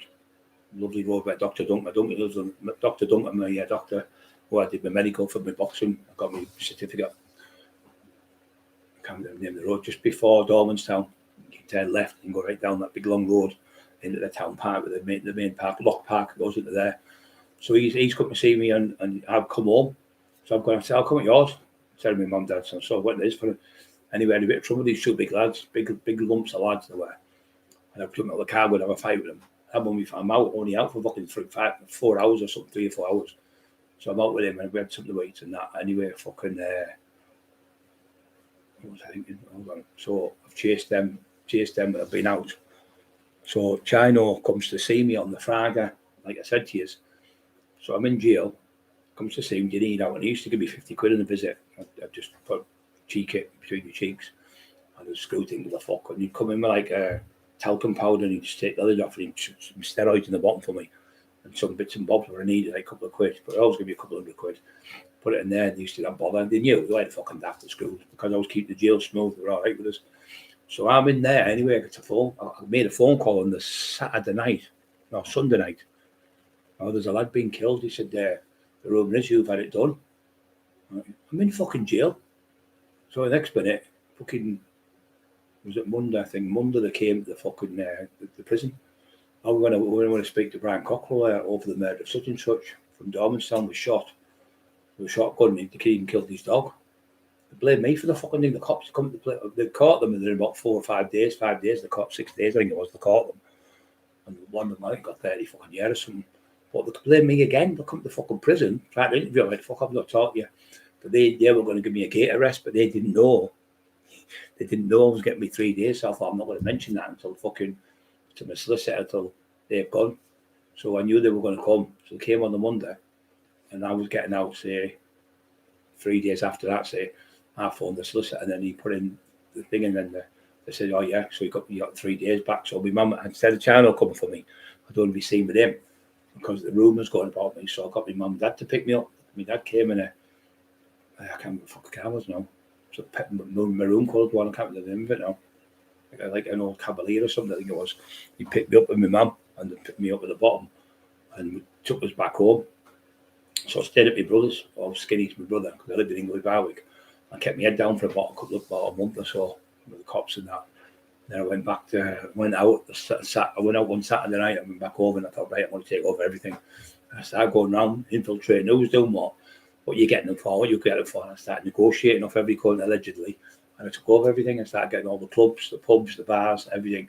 So when I was in jail, Chino, when he was up to see me, he said, oh, we know you're Asian, you need a little car, we know you're not P, I won't say you're the registration, but you're a fucking tosser. So what happened, you scumbag, you got four, I think it was 4 nightclubs and a pub. And what you done is, you got behind in the payments and you're going to get done in by these kids from just outside Newcastle. So you then owed them £100,000. So you then said to Chino, go and see Brian. Said, tell Brian if he can sort the situation out for me and keep the clubs, I'll pay so much a month. So I said, I contacted the lads from Newcastle who were involved. As you know, the people I know up there. I contacted them and he said, look, he owes you, because you're going to give me £2,000 a month because he had about 20 doormen. So I was not £2,000 a month, sorry, not 20 grand, £2,000 a month. Payment, well, that's a good start. And I've got the doors, 4 nightclubs. So he made them all the nightclubs, but he'd done them up better. And he got, like I say, 1 or 2 pubs here, I think. So I was getting these doormen then, so I thought, I've got £2,000 with legal wage, I'll put that through the books type of thing and just live off that type of thing. And I could be doing the other stuff. Because people, what they were doing then, you see, they say they were doing ecstasy and stuff. They'd open like a garage and they'd have like car wash and they'd say like, they'd have like their auntie drunk, all the mum, the dad, the brother, the sister, all them fucking coming, all the friends coming for now, going through because the cars are going through though. Because the cops would watch. Because what they were doing, saying, I'm making £5,000 a week. They were laundering the drug money through they might have 2 or 3 car washes. So if they had folks, say 2 or 3, there's £15,000 a week going through them. Times by 4. You know what I mean? So like 60 grand a month. So 60 grand going through, and that's how they were laundering the money through the car washers. So what they started doing, the cops started putting the camera up and watching them. And some people say, well, you've only had 30 people, and you said, so what they started doing is, like, say to the mum and dad, come 2 or 3 times. They come in like in the daytime, get it done in the morning, and go back at night. It doesn't matter if they've gone twice a day. They can't do fuck all because they've seen the cars going in and out. So they'd have like 60 cars coming in for free, maybe paying, getting 40, and then a load more coming in free, and that's how they were doing it. So they were laundering the money through the car washers. They weren't on them for about 2 or 3 years, so they got away with it for a long time. But that's how they were laundering the money, and a lot of them bought a house and everything through the guys think, what the fuck's the point of having the car wash for a couple of grand a day? And I didn't realise what they were doing. Then I got onto it. He said, no, they're laundering the money. And one of them got caught. One of the big time dealers got caught from there. He got caught. One of them, the mate of mine, he got caught and sussed him out. And because he got caught, they all just stopped doing it, because it was once they're on here, they're on here. So yeah, he got caught doing it. But I've lost my fucking story. Yeah, I'm back to it. So Chinos said to me, look, if you can sort it out for him. So I've got on the phone from there on a payphone. Well, not tell the truth. I went out to do the gym. I'm working downtown, so I got on a payphone, and I phoned the number I was supposed to phone. So it's me. You know what it's done, yeah. So we never talk loads in codes. You know the certain things you want. Say you wanted 100,000 ecstasy. So I just need a BMW 1.1. That'll be 1,100 to say. Or I need a BMW 2 Series. That'll be 2,000 Or you need, like, say, I might need 6 such and such. I might need a such and such engine or whatever. That would mean something else. You'd have the codes in your head of what they were for. So when you talk, oh, can I have 10,000 ecstasy? You get caught on the phone, you're fucked recording you. So you just say, can I have 10 wheels? Or I'm going rallying. I need so many wheels in case they go flat or whatever. And that would say the rallying would mean something else. That might mean cocaine. So you have all different code names for different things. So you know, only you and that person know. And what you do, you go to a payphone. You have 5 or 6 payphones. I'll just say, I'm just going to the number 1 shop. Number 1 shop would be where the phone would be. Just go to number 4 shop. Put another phone somewhere 5 to 10 miles away. I drive to go to a phone. I go to Darlington, go on country road phone and phone someone. And that's how we used to do it.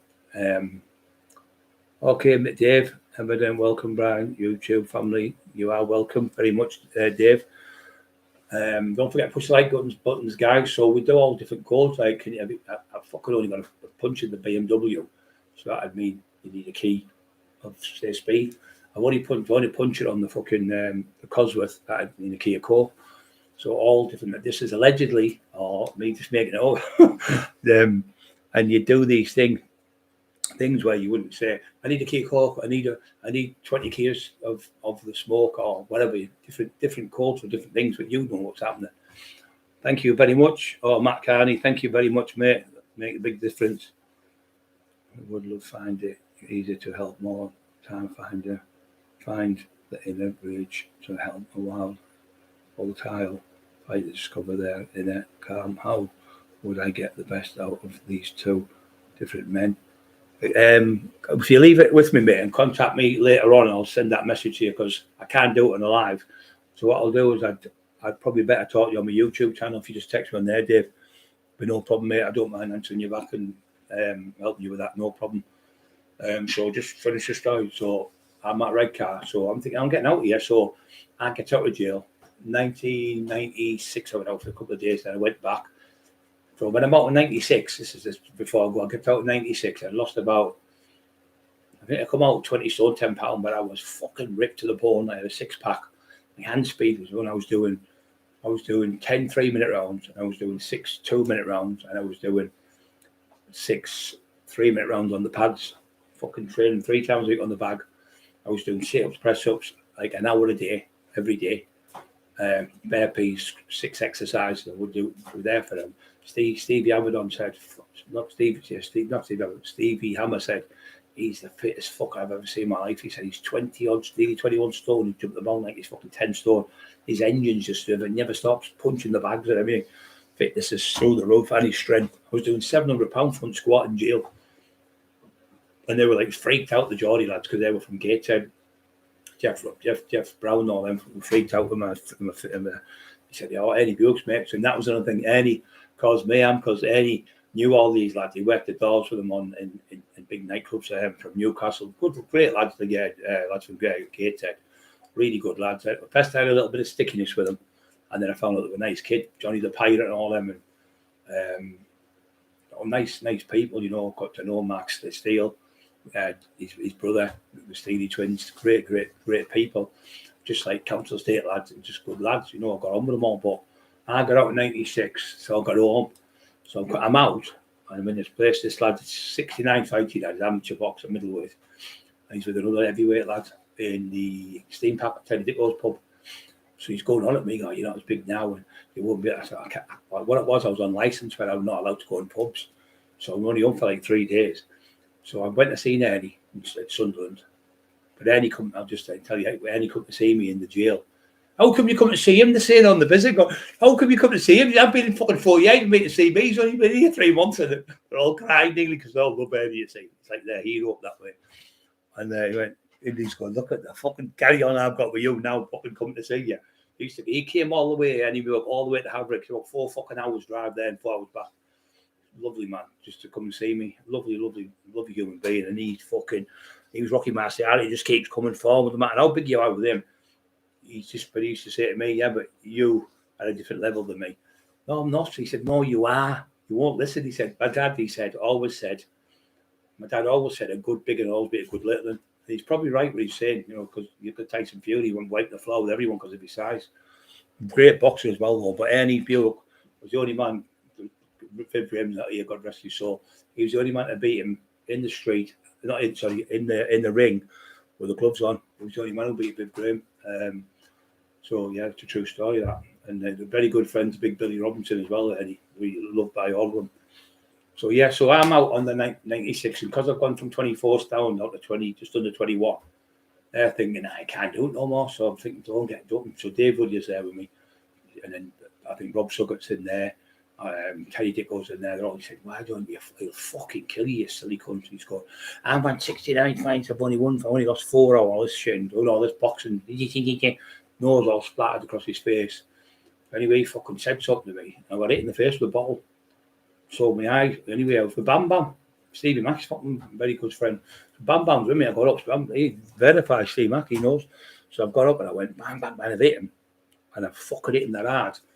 I broke his cheekbone, I broke his jaw, and I fractured his skull, and he fucking killed him. So I grabbed him and I was smashing his fucking head at the walls and everything, throwing him all over him. And when he went to the hospital, he had a broken jaw and a fractured skull. And I went, his mates, "Come on, you now, fucking gobshite," because there was another gang with him here, and they all just ran out the fucking pub, shit themselves. But yeah, he come back like they made statements on me and everything, grasped me up. So the cops come to the jail to arrest me for it.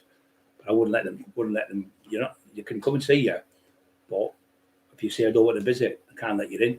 So I got out. So I was on my toes still for that. So Kevin Kilty, Wonder Man, Kevin Kilty's sister was going out with this lad's. No, Kevin Kilty's wife was this lad's sister. This lad's girlfriend. They were both sisters. Kevin's wife and his wife. This lad, the boxer. He was a great boxer. This lad. I mean, a top boxer. Really good for England and everything. But he was about 13 and a half stone. So 13 and a half stone. Something I was fucking 20 and a half. 20 stone 10, I think I was. I've hit him that hard. I fucking fractured his skull and broke his fucking jaw and everything. So he's got in hospital bad. Anyway, he's fucked off. When I want to fight Brian Cockerill, telling me on, so I've gone looking for him. And he didn't want to know. So I went to his missus, his house. Well, Kevin Kilty's missus went to his missus' house and said, "Oh, he's going to drop the thing with the police now. He's not pressing charges." So I seen him about a year later. I went to the pub looking for someone. He went, "All right." And he went, "Oh, we're all right, bro. I'm sorry about what I did, and I'm really sorry." And I'll shook my hand on that, and I'm all right with him now. But he said, "Oh, fucking, he destroyed me." He said to Terry, he said, "It wasn't for you, Terry, I'd been killed. He'd have killed me that night. He'd have fucking killed me. He only hit me with 2 shots." And he said, my head felt like it come off. And he said, "Fucking, you saved my life." He says to Terry that every day. Every time he sees Terry down the town, he still says it now to this day. Well, I'm all right with him now, though. But I think that because you've lost a few stone, you can't fight. It doesn't matter if I went down to 12 stone, I could still fight. I might not be as strong, might be as fit, but you can still fight because it's been in you since you were a kid. You can't just be a fighter. You can't make yourself a fighter for no reason. You can teach top fighters. You see these boxers and you see them box in the ring and they just fall to pieces when they get caught by someone like Mike Tyson because they haven't got the heart in them like he's got. It's great being a boxer, but it's totally different when you're in the street.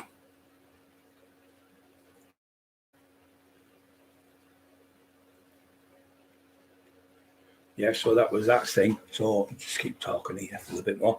So what else did I write down? This is my fucking right now. It's fucking look at the state of that. Right, it's hieroglyphic. You can see it. Hold on, let's see if I can decipher it. Oh, this is another one. Oh, I'll just leave that one. I'll keep that for tomorrow. That. Yeah, so we worked the job with John Black, and it used to be great. We worked there. Somebody's contacted me today and said, "Oh, I'm glad you mentioned Henry App because I used to work with Buster. Buster was a very good friend of Lee Duffy's. He'd go anywhere, pirate taxi driver, and pick us up. We'd be fucking guns in the car and every fucking thing, and fucking going on alleged shootings and everything, and fucking mad as fuck." Yeah, so Lee was driving down the road with his uncle Rodney with a gun at his head. Fucking driving fast, he was shouting, and Peter Robbo was in the car with him, was going, "You can put the fucking gun down," and shout, but he was only messing about with blank gun. But then he got it. What happened when he got shot? What happened when he was in jail? I'll tell you this quick story. He says, poor Carol had to go through hell, that woman. She stood by him all them years, you know. Still loves him a bit now, but, you know, she's got a family, a kids to look after. And that scumbag torture, I said, "Hey, we are here for you. No matter who comes to your door, no matter what time of day it is, me and Emma and Bobby will be there in fucking 10, 15 minutes from where she lives. Don't be worrying about anyone coming to the door because I'll fucking be there in seconds." And Lee would do the same for me. If Lee was alive, that scumbag would be knocked out every fucking time he seen me, knock him out, stripping fucking down to his underpants and make him walk home. And that's what had happened to him because he's fucking horrible what he's done to that woman and the kids. Just because they wouldn't give stories, it's terrible, really bad. But Lee was like funny. I'll tell you these last couple of stories. So he's wanted to be a doorman. So he worked with John Pickard. Hey, Tim, he's getting like a big boy now. You know, he's trying to go on for people at the door and everything. He's become the right little bull terrier. So he's Lee's working as a glass collector in a pub down the town. Sean Dane used to work there, and John Field used to work there, and what was the other one? Milton Spanwick, I think, was there. There was about 5 doormen on the door.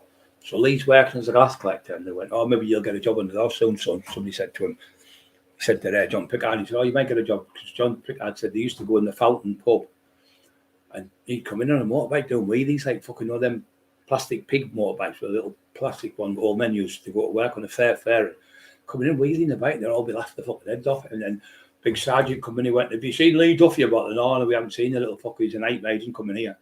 The bike was left out, he put the bike back outside, so he's out having a drink of orange and water because they wouldn't let him drink. He's only about 13, I think, at the time. And then when he got to about 15, he said, "I'm going to work on the door, me," one day. He said, "Oh, you used to collect the glasses." So that was the glass collector. He was like 13, 14. They all loved him. So Ducko was his hero because Ducko was one of the people, if he hit you with the right hand, he'd fucking take your head off, he'd knock you out. And I bumped into him with Brian Jeffries, another lovely lad. He went, and he seen me from the distance, and he went, so he didn't realise how big I was. And so when I bumped into him like one-to-one, he went, "Fucking hell," he said, "He didn't look that big when you were driving away, sat down in the car. I didn't realise you were sat fucking down." And now, because I couldn't see him, I was outside the pub, the Fountain. And he went to me, "You're fucking huge." He said, "Now I know what they're on about, how big you are. Fucking size is ridiculous." I grabbed his face, I was laughing his head off. Brian was there. Terry Pierce, another great lad. It was his friend. So I was always nice. Not sure I would. Never disrespectful to car dealers, never try to tax them.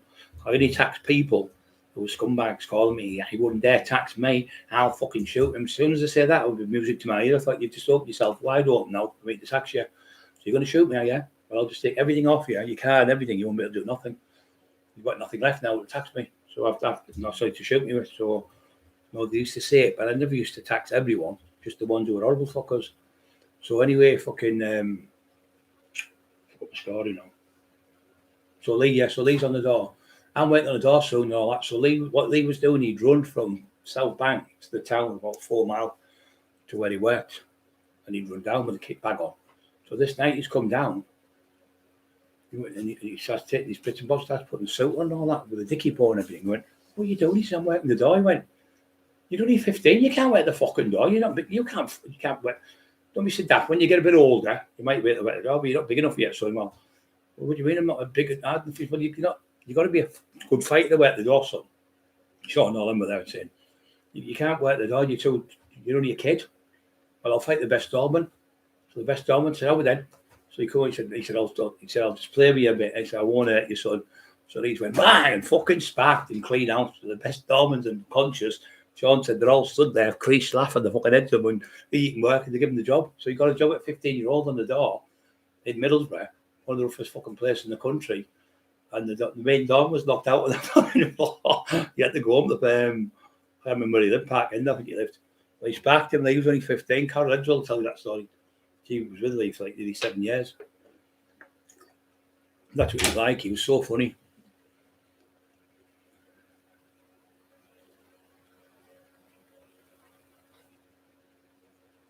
I'll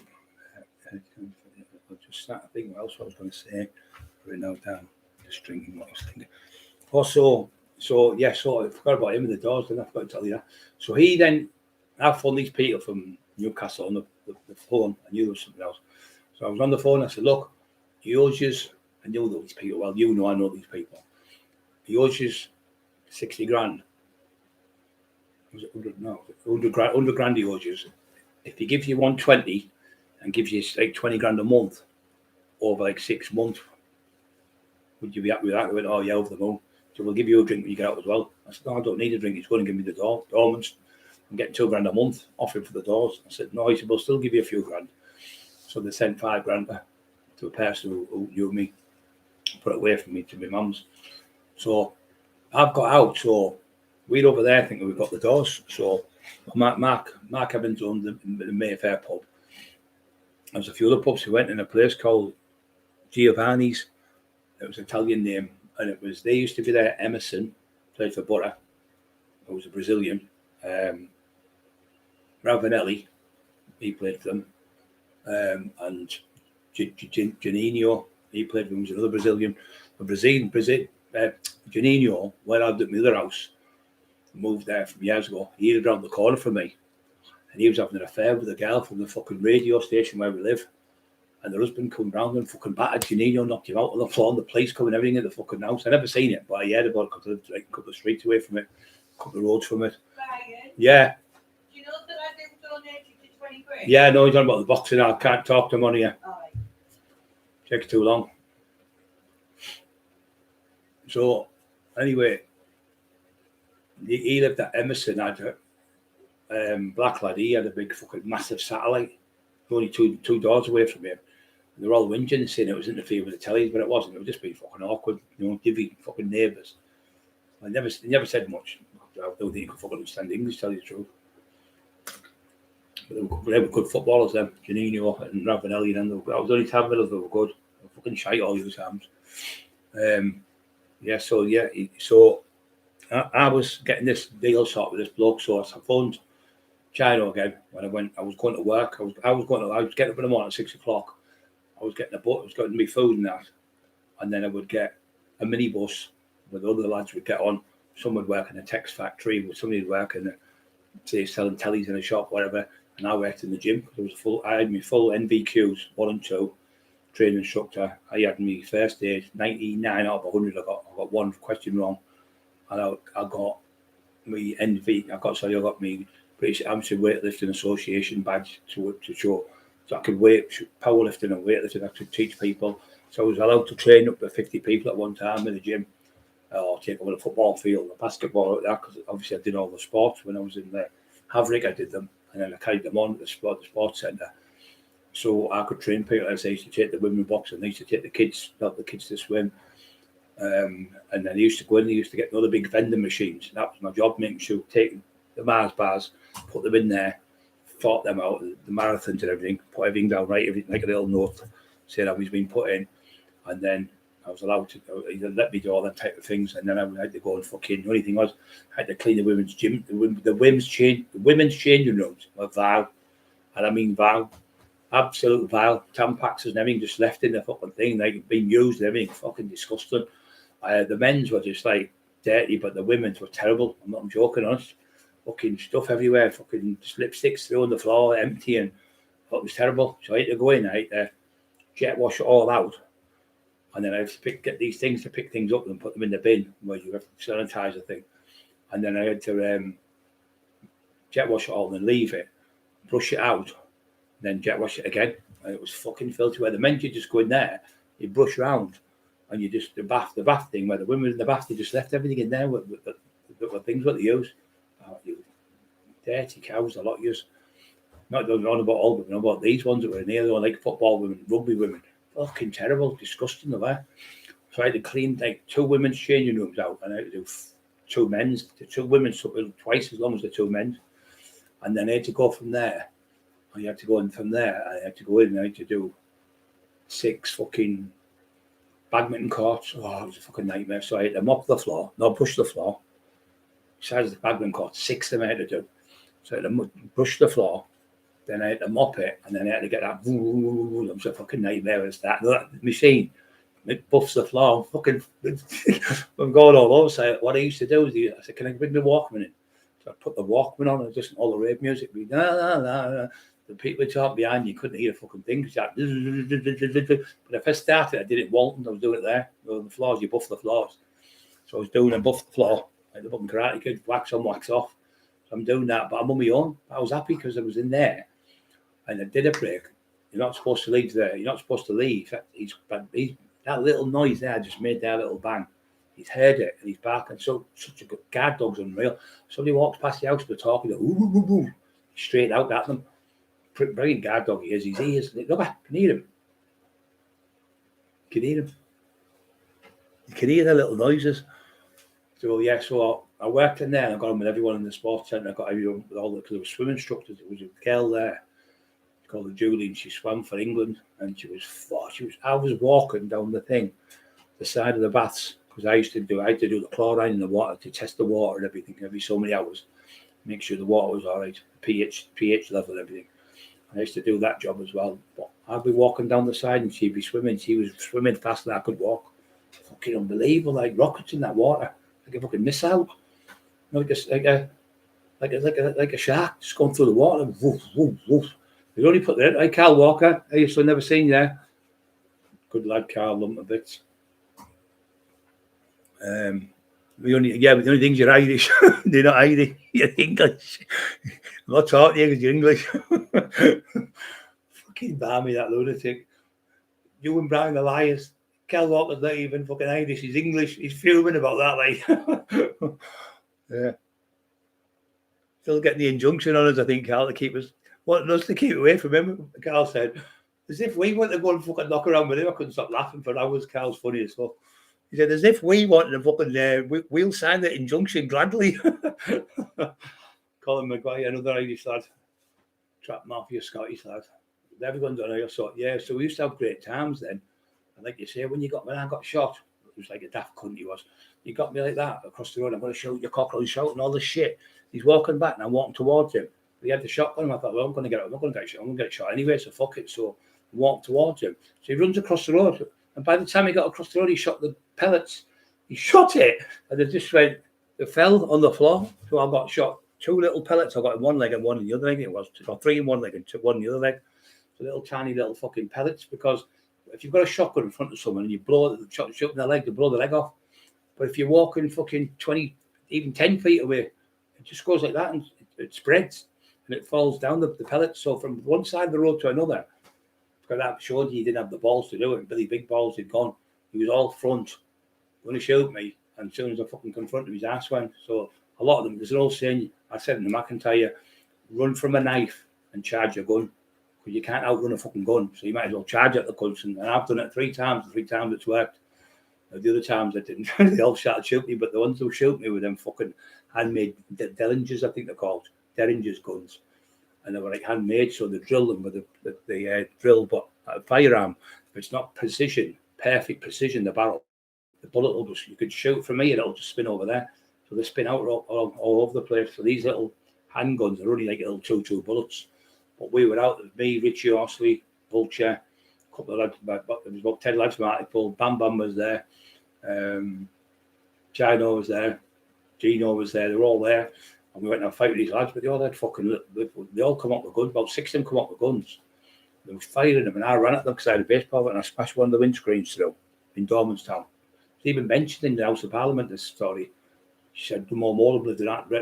Ramon Morland was the one who got the peace treaty here with the Irish, the ceasefire, which she did a great thing. She did, right, between the Catholics and Protestants, she did a fantastic thing with the ceasefire. But she lived in the red car. She was on the front 5 or 6 houses away from Emma, and used to see a copper sitting in a little box. You'd see him there 24 hours a day. Like a different copper would come on with a policeman, and she helped my uncle get his better flat when he was living at. He was living in a squalor flat, and he went away and she got him a flat within a couple of weeks. She was a lovely lady, but she mentioned it. She said, running gun battles in my constituency in Redcar. Fucking hell, I've only been out of jail. I'd only been out of jail 2 days. 2 fucking days I was out, and then I went because I beat them. This was a different time. I'd only been out 2 days. I caused a fucking massive gun battle in the fucking street. We never had guns. We didn't think they had guns, so we went to have a fist fight. And I did run. I run like fuck. I was faster than Linford Christie that night. Fucking hell. Could have beat Richard Kilty. I didn't have fucking run because I said to Bam Bam, they're only fucking blanks. You'd have blanks.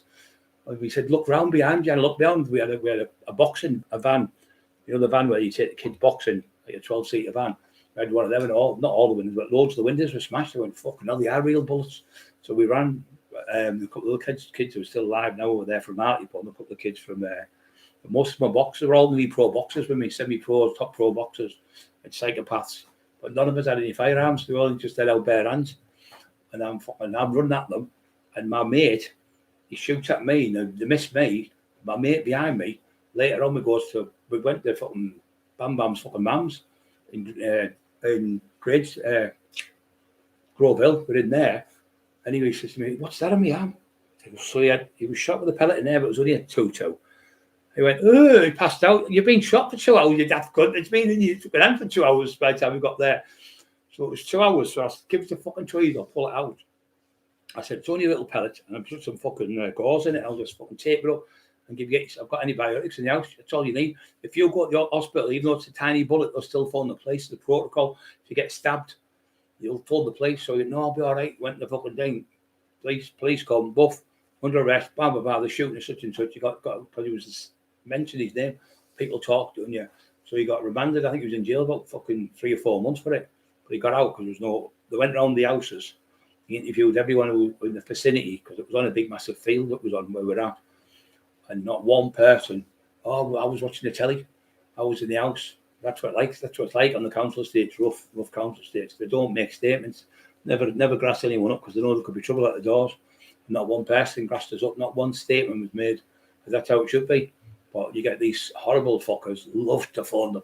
I want to phone the police. I need to phone the authorities. I need to get 101. Fucking hell.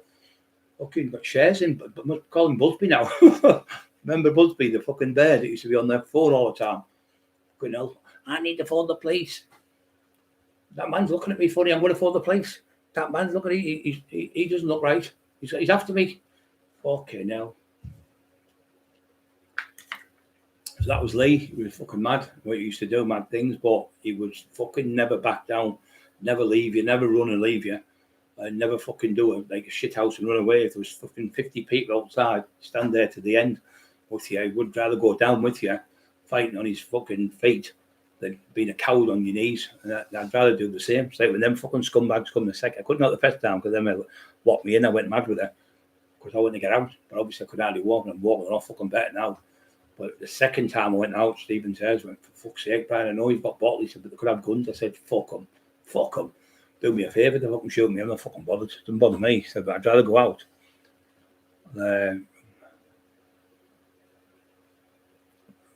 Yeah, I don't know. You argue between yourselves. Don't have me come around your houses. There's no mistakes. Subaru guy. Irish. Respect, brother. Oh, Irish bull. Never seen you there, son. Great kid. I love him a bit, my Irish bull. I've got him and his spare brother now. So I've got two young ones now. 2 fucking Irish bulls. The little baby one, the little the other one, there's me, the daddy one, the big daddy boy. Yeah, he's great. Irish bullies. He's one of the ones. Irish lads are fucking class to stick to you. They don't fucking let you down. Carl's the same. Fucking walk on glass to get your house to help you. Great lad. Yeah, so I think I'll leave it there. I think I've done about an hour and 40, 50 minutes, haven't I? 70 people, thumbs up. Don't forget to push the like buttons, guys, before you go to bed. I'm a nuisance, Anna. I don't know what's going on. Oh, there's Cal there. Just popped up there. I've just seen Cal there. Hiya, son. You all right, son?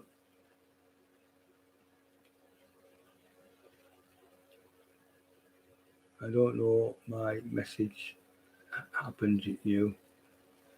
I don't know, Cal. Message. Is that today or tonight? Fine, mate. Yeah. That I know what you mean. Now it helped. Yeah. I was about to commit fucking blue fucking murder. I'll tell you the truth, mate. And I realised, I thought, oh, fucking hell, what's the point? And he's an insignificant fucking piece of dog shit. Not even on the same fucking. You could not even to me. You'd have to look through a microscope to fucking see that fucking little maggots because he's just that small little shit. And yeah, it was good. A few years put the same messages out to me on the same. And his brother said to me, I won't even fucking mention him no more. Just don't even mention his name. Even if you do talk about him, don't mention his name because that's the only credence. Like you said, Carl, and even Irish Bull, everyone said the same. Steve Mack said the same. The only thing he's getting is through you. So don't mention his fucking name because then he's got nothing. So he's still on every day. Emma's on the game. Emma's a prostitute. Brian's a rapist. Brian's a I'll just go delete. So I think to myself, it takes him all day to create all these daft fucking things. I go delete in about 3 seconds, it's gone. So instead of reading it and getting annoyed, which I don't get annoyed anyway, I just get even.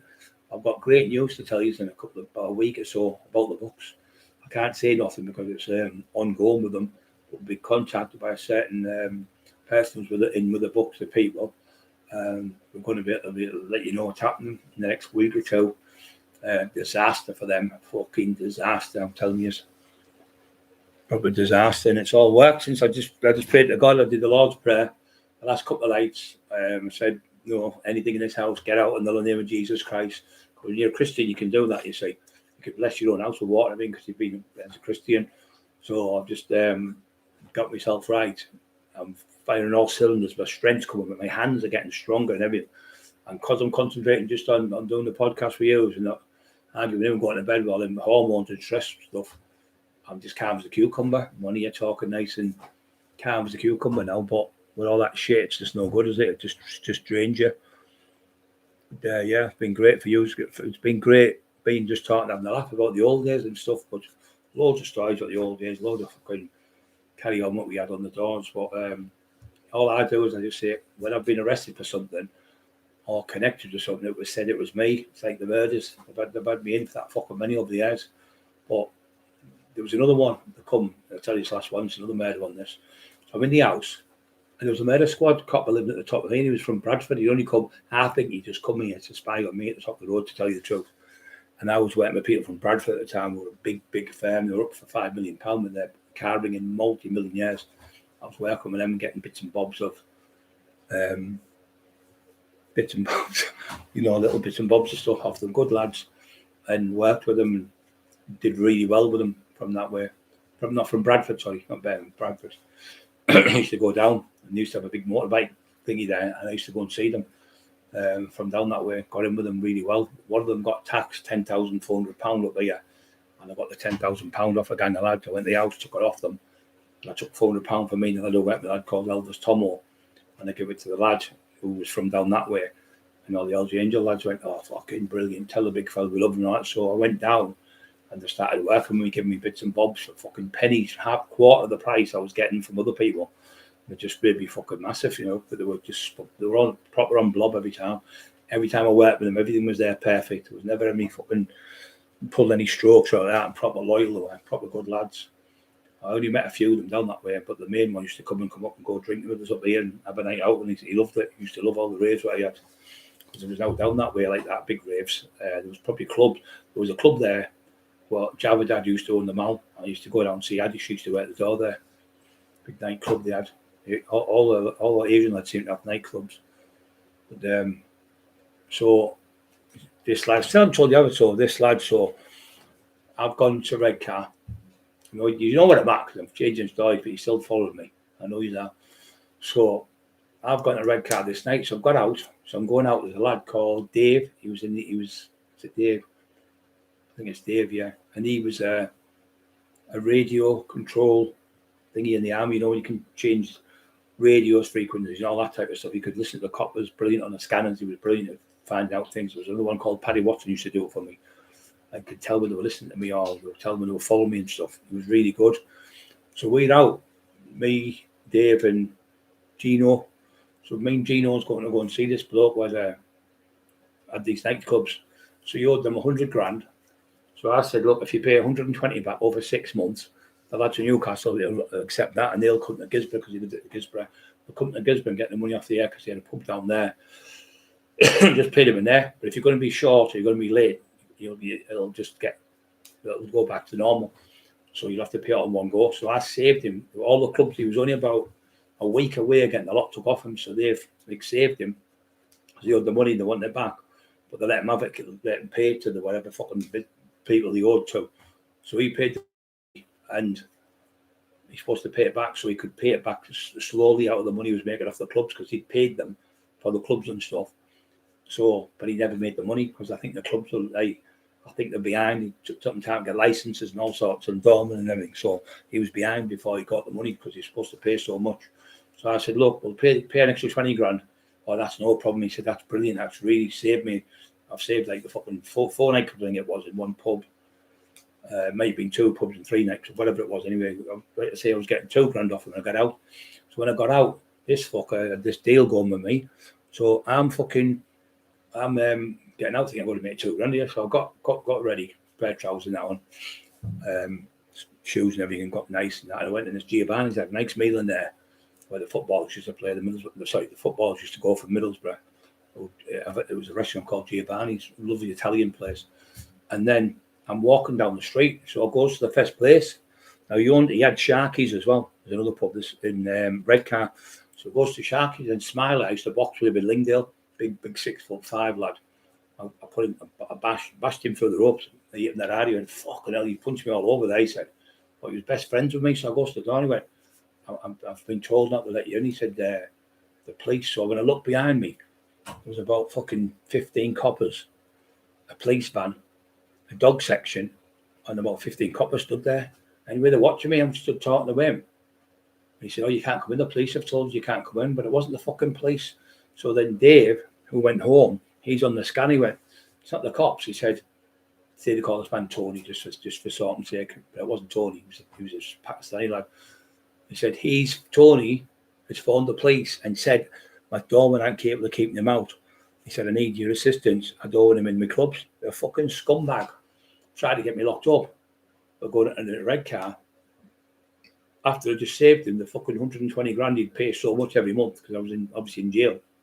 I was paying it so much every month that I saved 20 grand a month. So I've saved him the clubs. He's making fucking lump of money. And he's gone back on the deal. Not even like, oh, can I just give you a couple of grand? If he said, oh, I'll give you a couple of grand, that'd be it. Wouldn't mean to bad. Didn't give me one fucking brown penny. So I got in the door and Smiler went to me. Dave, they call him Dave as well. Big blonde haired lad. Like Dulce Rondo, was like type of build. And he went, I can't let you in back. I said, look, you're going to fall out with me for this fucking piece of shit. He went, no, I'll go and fuck it. I'm apologizing. So I went to come in. Next minute, the cops went to come over. So I seen the cops walking. I thought they're going to nick us again. So I thought, fuck it. So I walked up the road past the arcade, Noble's arcade. Goes past the top deck, seen it up there. Walked further around the corner and I went to where'd I go? Mark Evans Club. What's it called? Fucking hell. Oh, I'm trying to think. It was a pub. It was nice. I can't remember the fucking name of it now. So I goes to that pub, the Mayfair. That was at the Mayfair. So I goes to the Mayfair and him and Jackie have got the pub and I'm talking to them. And he said, oh, they've come at me, the cops, and said, do you want to keep him out? I said, no, he's my friend, man. I used to train with him in the gym. I've known him since he was fucking about 18-year-old. He's a fucking great lad. So the cops couldn't do that there. So I've come out there and I've gone to the next club, like E1, another one in the corner. So they'll come there for me. Anyway, so I goes to Silks, which is my other mate's pub. I goes to Silks and gets in there. And I'm in there, and anyway, I come out, and the coppers were everywhere. There's about fucking 20 cops now. 2 dog sections. So the dog section, he went, right, I'm off. He said, I'm finished. He said, it's 1 o'clock over this dog. He went, you're going nowhere. You're nowhere till Cockerill leaves the town. So they had the two dog sections there, so they wouldn't let the dog section. So Dave, who was the army lad who could get the frequencies, was on the scanner, and he's reporting back. He said, Cockerill's walking down the street now. He said, you can't miss him. He's about 20 odd stone. He's got a white shirt on. He's fucking black bottoms on. You can't mistake him. They're pretending they can't see me walking down the street. These fucking 2 coppers on their own shit houses could see me a mile away like a fucking saw on the size of me. It's only me that type of size, wasn't it? Just under 21 stone I was. And I was ripped up, fucking waist was right in. So I'm walking. None of them come up to you, so I goes to the sandpiper at the top. I'm in the sandpiper there, I'm talking to them, and my other mate owns that as well. So he found out, I got a phone call off Chino. Gino's obviously getting messages off Chino. So Chino said, I'd fuck off out of town. So I think they're going to try and get Brian locked up. So what I've had to do, I've got a mate who's got a top car there. He's pulled up in the car, and I've ran jumped in the car, and we've just fucking booted it down the street and got away. Then went to Middlesbrough for the night, and went to Blazers for the night. So they went over to Middlesbrough. But that scumbag ripped me off. So China went fucking mad with him, saying, what you fucking doing? He's got the club, you owed 100 grand, he's got it to 120, he's extended your fucking loan, and you paid it. You've got them clubs because of him. You're in this situation because of him. But I've just changed my mind, he said. So you're gonna have to give him some money or something, so you never give me out. But always things happen to them people, don't they? So something happens. Something happened bad. I can't tell you that. The fucking rat. Little rats. That's what they do. You can't help people, and put you in the shit.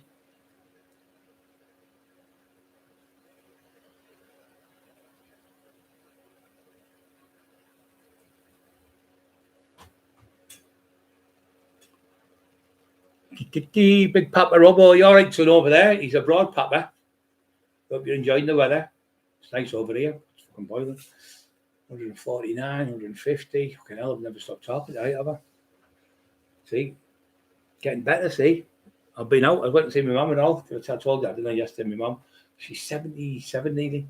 She's still up jumping about and grabbing me. I was nearly crying. My eyes were all watering up. I haven't seen her for over 2 years because I didn't want her to see me in the state I was in. I thought, I'll make it put in an early grave. So I went to see my dad. Not being well either. He's lost about 3 stone. Not eating properly now. So my mum looks really good. She's got a rash and like a little bob. She did it herself. And she's like 70 odd years old. My mum could fucking fight. Oh my God. She's fucking sparky and conscious with her right uppercut. But bang, just in the family. The whole family's got it. Even my uncles have all got it. Even though they're massive, they fucking all can fight. It's Irish and Scottish blood. They're all Irish and Scottish in the whole family. There's no Welsh or English or any other nationality. It's all Irish and Scottish. Mixed blood. So is everyone all right tonight? Don't forget to push the like button. I know I've told you 656,463 million times. Simon Page sneaking in there at the top. Hit the like. He's telling you, Simon, though, look at that. Yeah, don't forget to subscribe, guys, because a lot of you haven't subscribed. If you subscribe, I'm trying to get the channel to 35,000 just to do the arseholes heading. So we're not mentioning, we're not saying nothing. So they can't do it on YouTube because I could be saying it when I'm saying this one about that one, this one. I don't mention the name. I can't do a thing. So his little plan of calling me names and calling my wife just all raised to it. And the Carl said, don't raise to it, you're a bigger man than that. He said, you be the bigger man, walk away from it and just sit back and watch out. And he's right, Carl. In the last few days, it's been about another 60 people join. And the numbers are going through the roof because people, he said, my brother said to me, no one wants to know about that daft cunt. He's just an insignificant little fucking flea.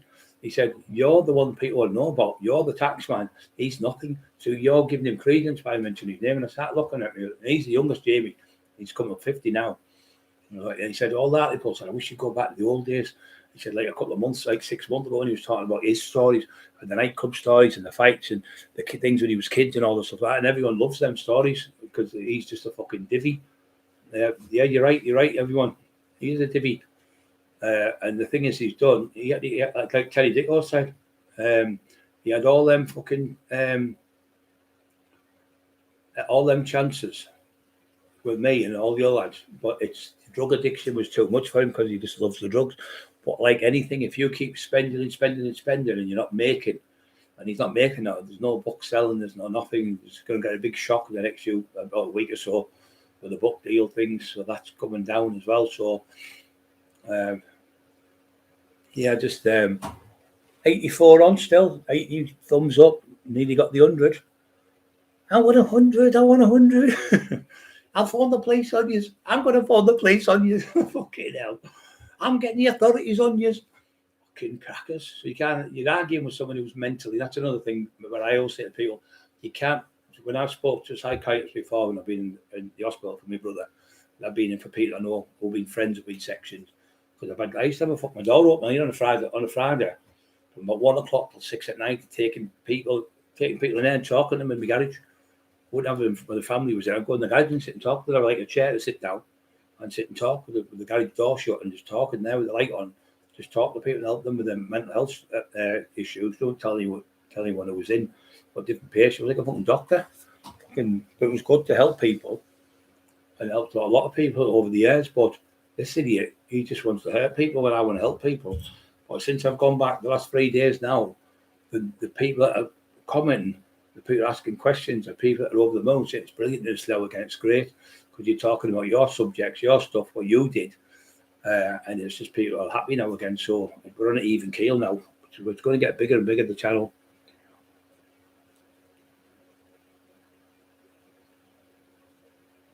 Yeah, massive respect, Carl, you're right. Yeah, you're right, mate. Yeah, great. Some of them are great people, really good people.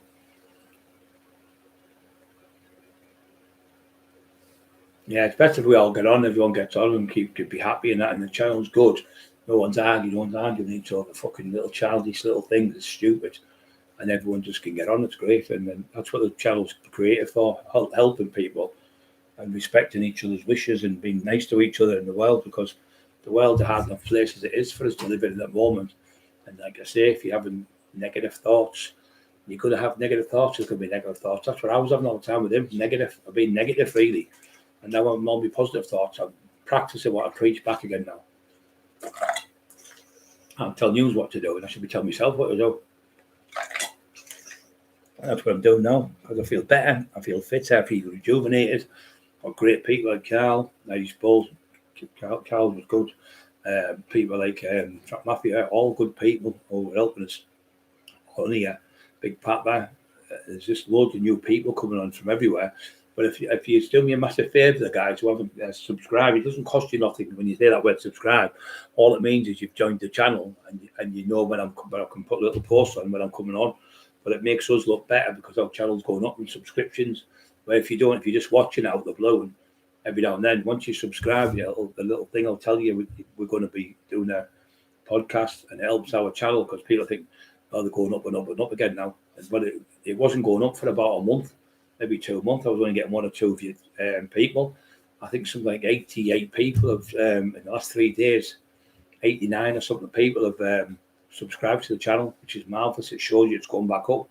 So all that negative shit, all that fucking doom and gloom and shouting and ball and stuff, it doesn't work because it just makes more. Your bad thoughts are bouncing off other people's, and they have bad thoughts.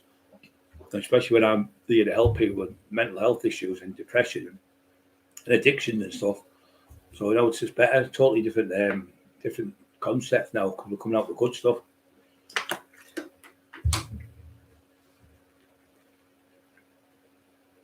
Remember, you're his boss. I like that one, yeah, Carl. Nice one, Carl.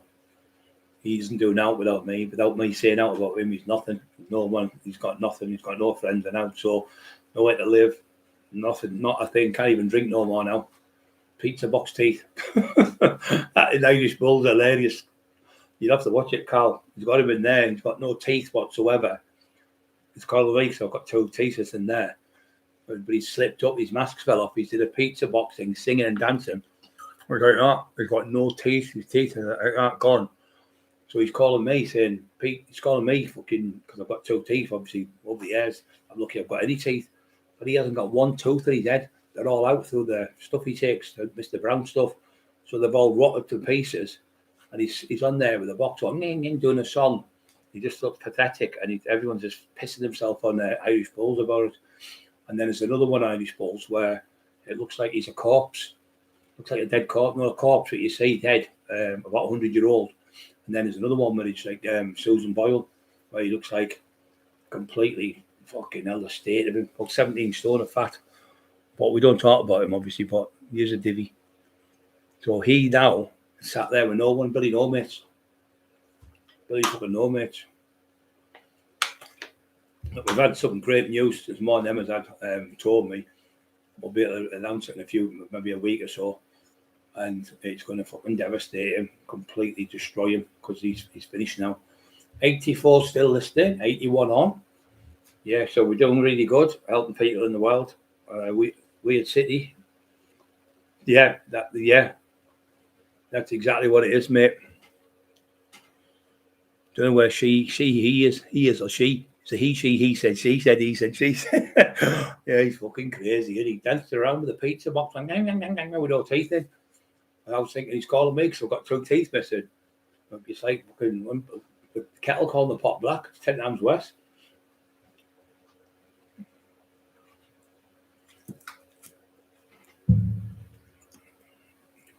But here in the stars, looking up to him and Duffy.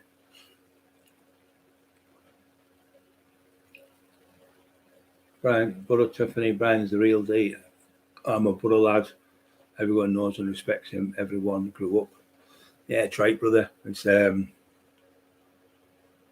looking up to him, yeah. Well, you'd be over the moon now with us all sticking together against that horrible person of all the horrible things, especially supporting Carol Edwards, who's Lee's partner, and Lee's daughters, and his granddaughter, and his son. And we're all, like, the Cockerill family amalgamated with her.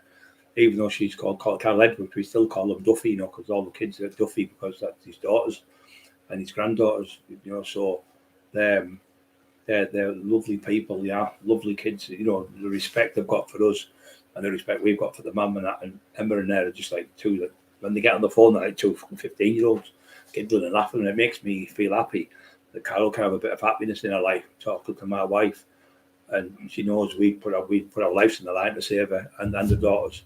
Any day of the week would be there for them.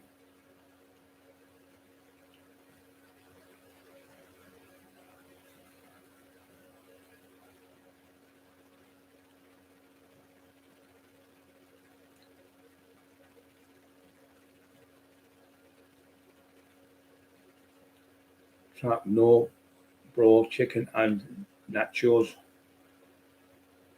Chicken and nachos, I don't know what that means. Is that the place where you can have the food? Nando's there. I've got Nando's. That's my mate's place that in Middlesbrough. It's lovely. Near the Wigan Pen, I think it's called. It's like a place where all the barristers go. Even all the barristers know me. You want to go in court? All the barristers know me. All the solicitors know me. All right, big fella, they're all going to vote for me. They all want me to run against fucking Robocop. We'll vote for even fucking traffic wardens that come to the streets saying we're going to vote for you. Old people in the streets follow me. And this was when I was on drugs.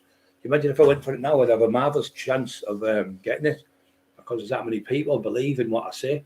People believe I can change the way people live in this area and help people.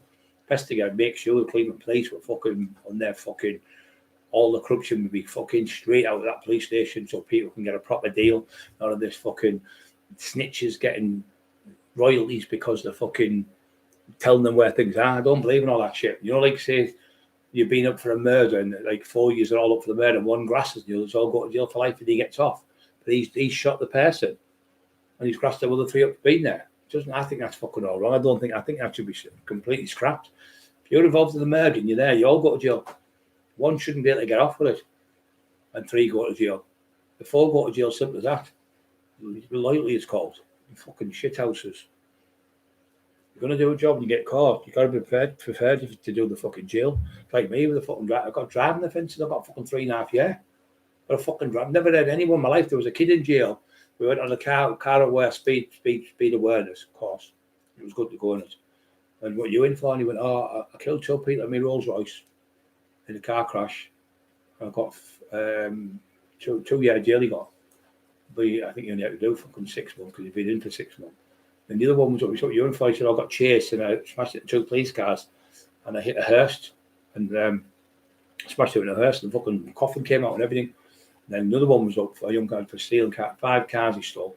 Crashed into a fucking house right through the window, and he fucking killed a family of 5. He got 3 months. And I'm up. What you for? Failing to stop. Did you crash? But no. Pleaded guilty. I went to court. What did you get? I went 3 years for that and 6 months for the police. But you have to do the 6 months as well. And yeah, I said 3 months for falling down the stairs, copper it with a truncheon. I run down the stairs, I fell because he was leaning up the banister of the old-fashioned houses in Redcar, and I fell into the 2 police officers. I scratched one's hand that much and broke the other one's watch. And I got nicked for 2 assaults. He said, "Oh, class, because you run away. I don't know if you know this, if you hide in a house when the police are after you, you can get done for the resisting arrest. That's classed as resisting arrest, hiding under a table or something, hiding in the loft or hiding out the back. If they capture, they can class as resisting arrest. Fucking terrible."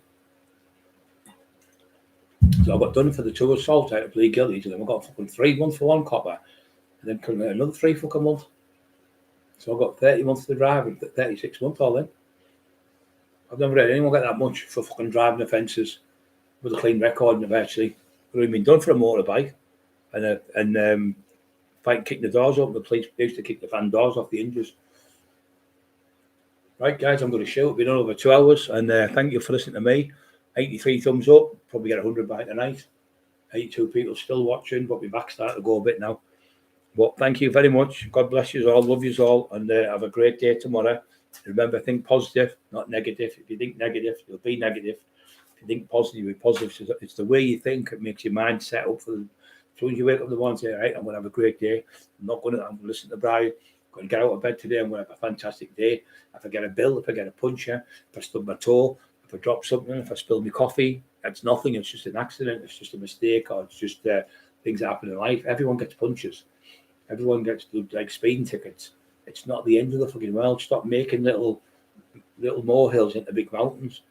Just think it's only a fucking speeding ticket. It's only a couple of quid. It's not like you're going to lose your job or anything.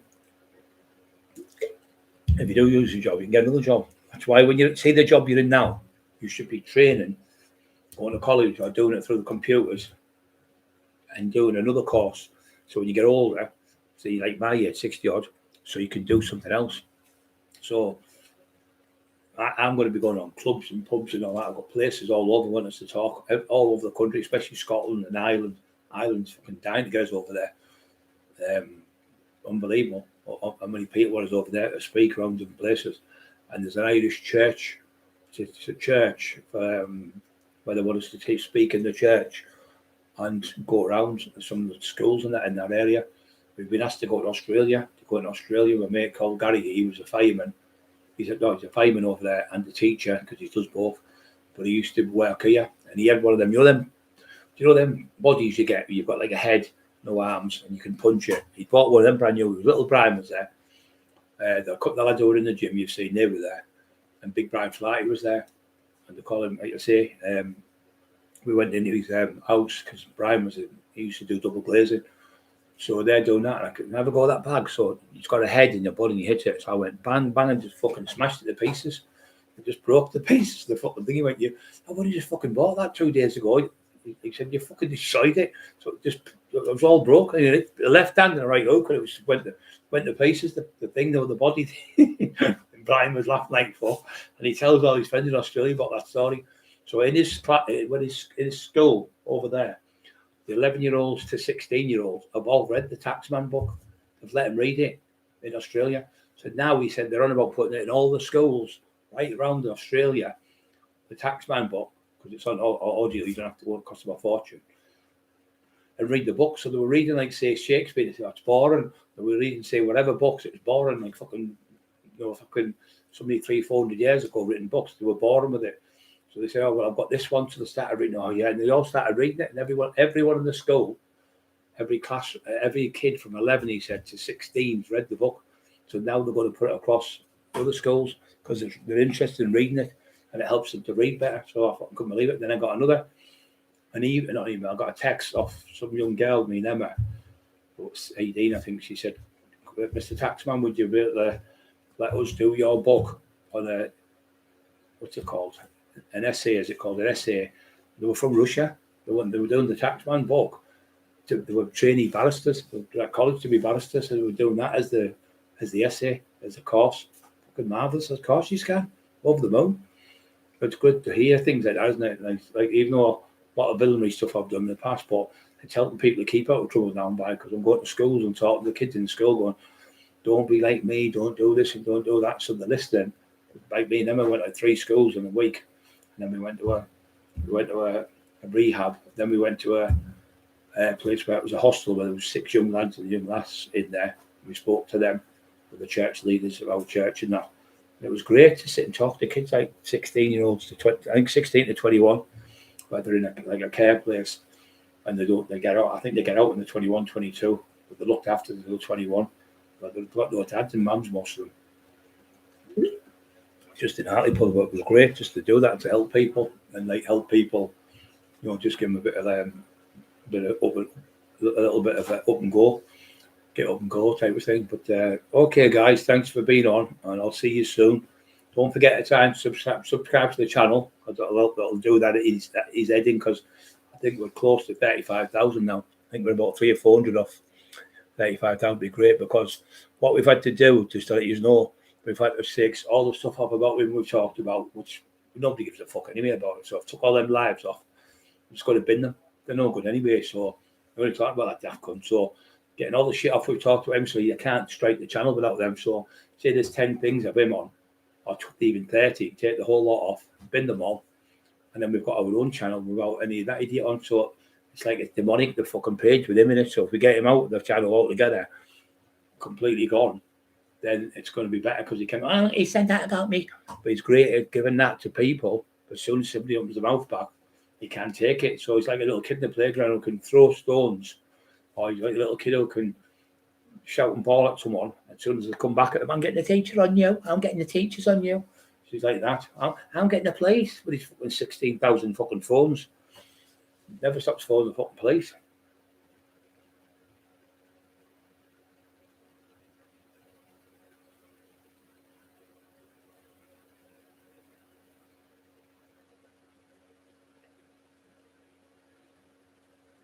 Mongo Jerry, is that you're on about, mate?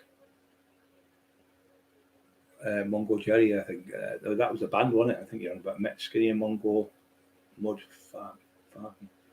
I think I might be getting mixed up with them. Oh, they're just DJ things. I see what you mean. Yeah, I thought you were on Mongo Jerry. It was a band in the summertime when the weather is fine. It was a song.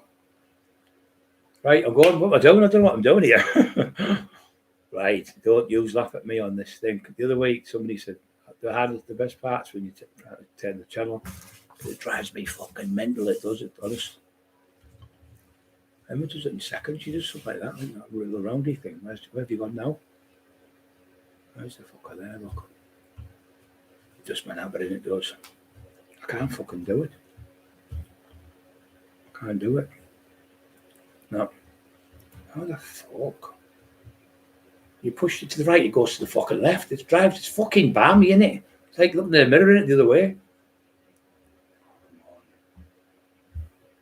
Oh. So you go the opposite way. Oh, I move things along there, because I've got to move that. So put the piss in the pants on here, bet you. Oh, that's way down. This fucking horrible, isn't it? I couldn't wait in an office, mate. I wouldn't fucking get in the office with it. They say, get the fuck out, you useless. Get out of that fucking office, you. I could wait on the door, couldn't I, though? I wouldn't let none of you in. Unless you paid me money. Come on. I swear down, it's killing me. No. Oh, I think I got it. A millimetre which way? Right or left? What do you do? Up. Yes. Fuck for that. Now this one. Not so bad. Come on, down. Down, you fucking useless.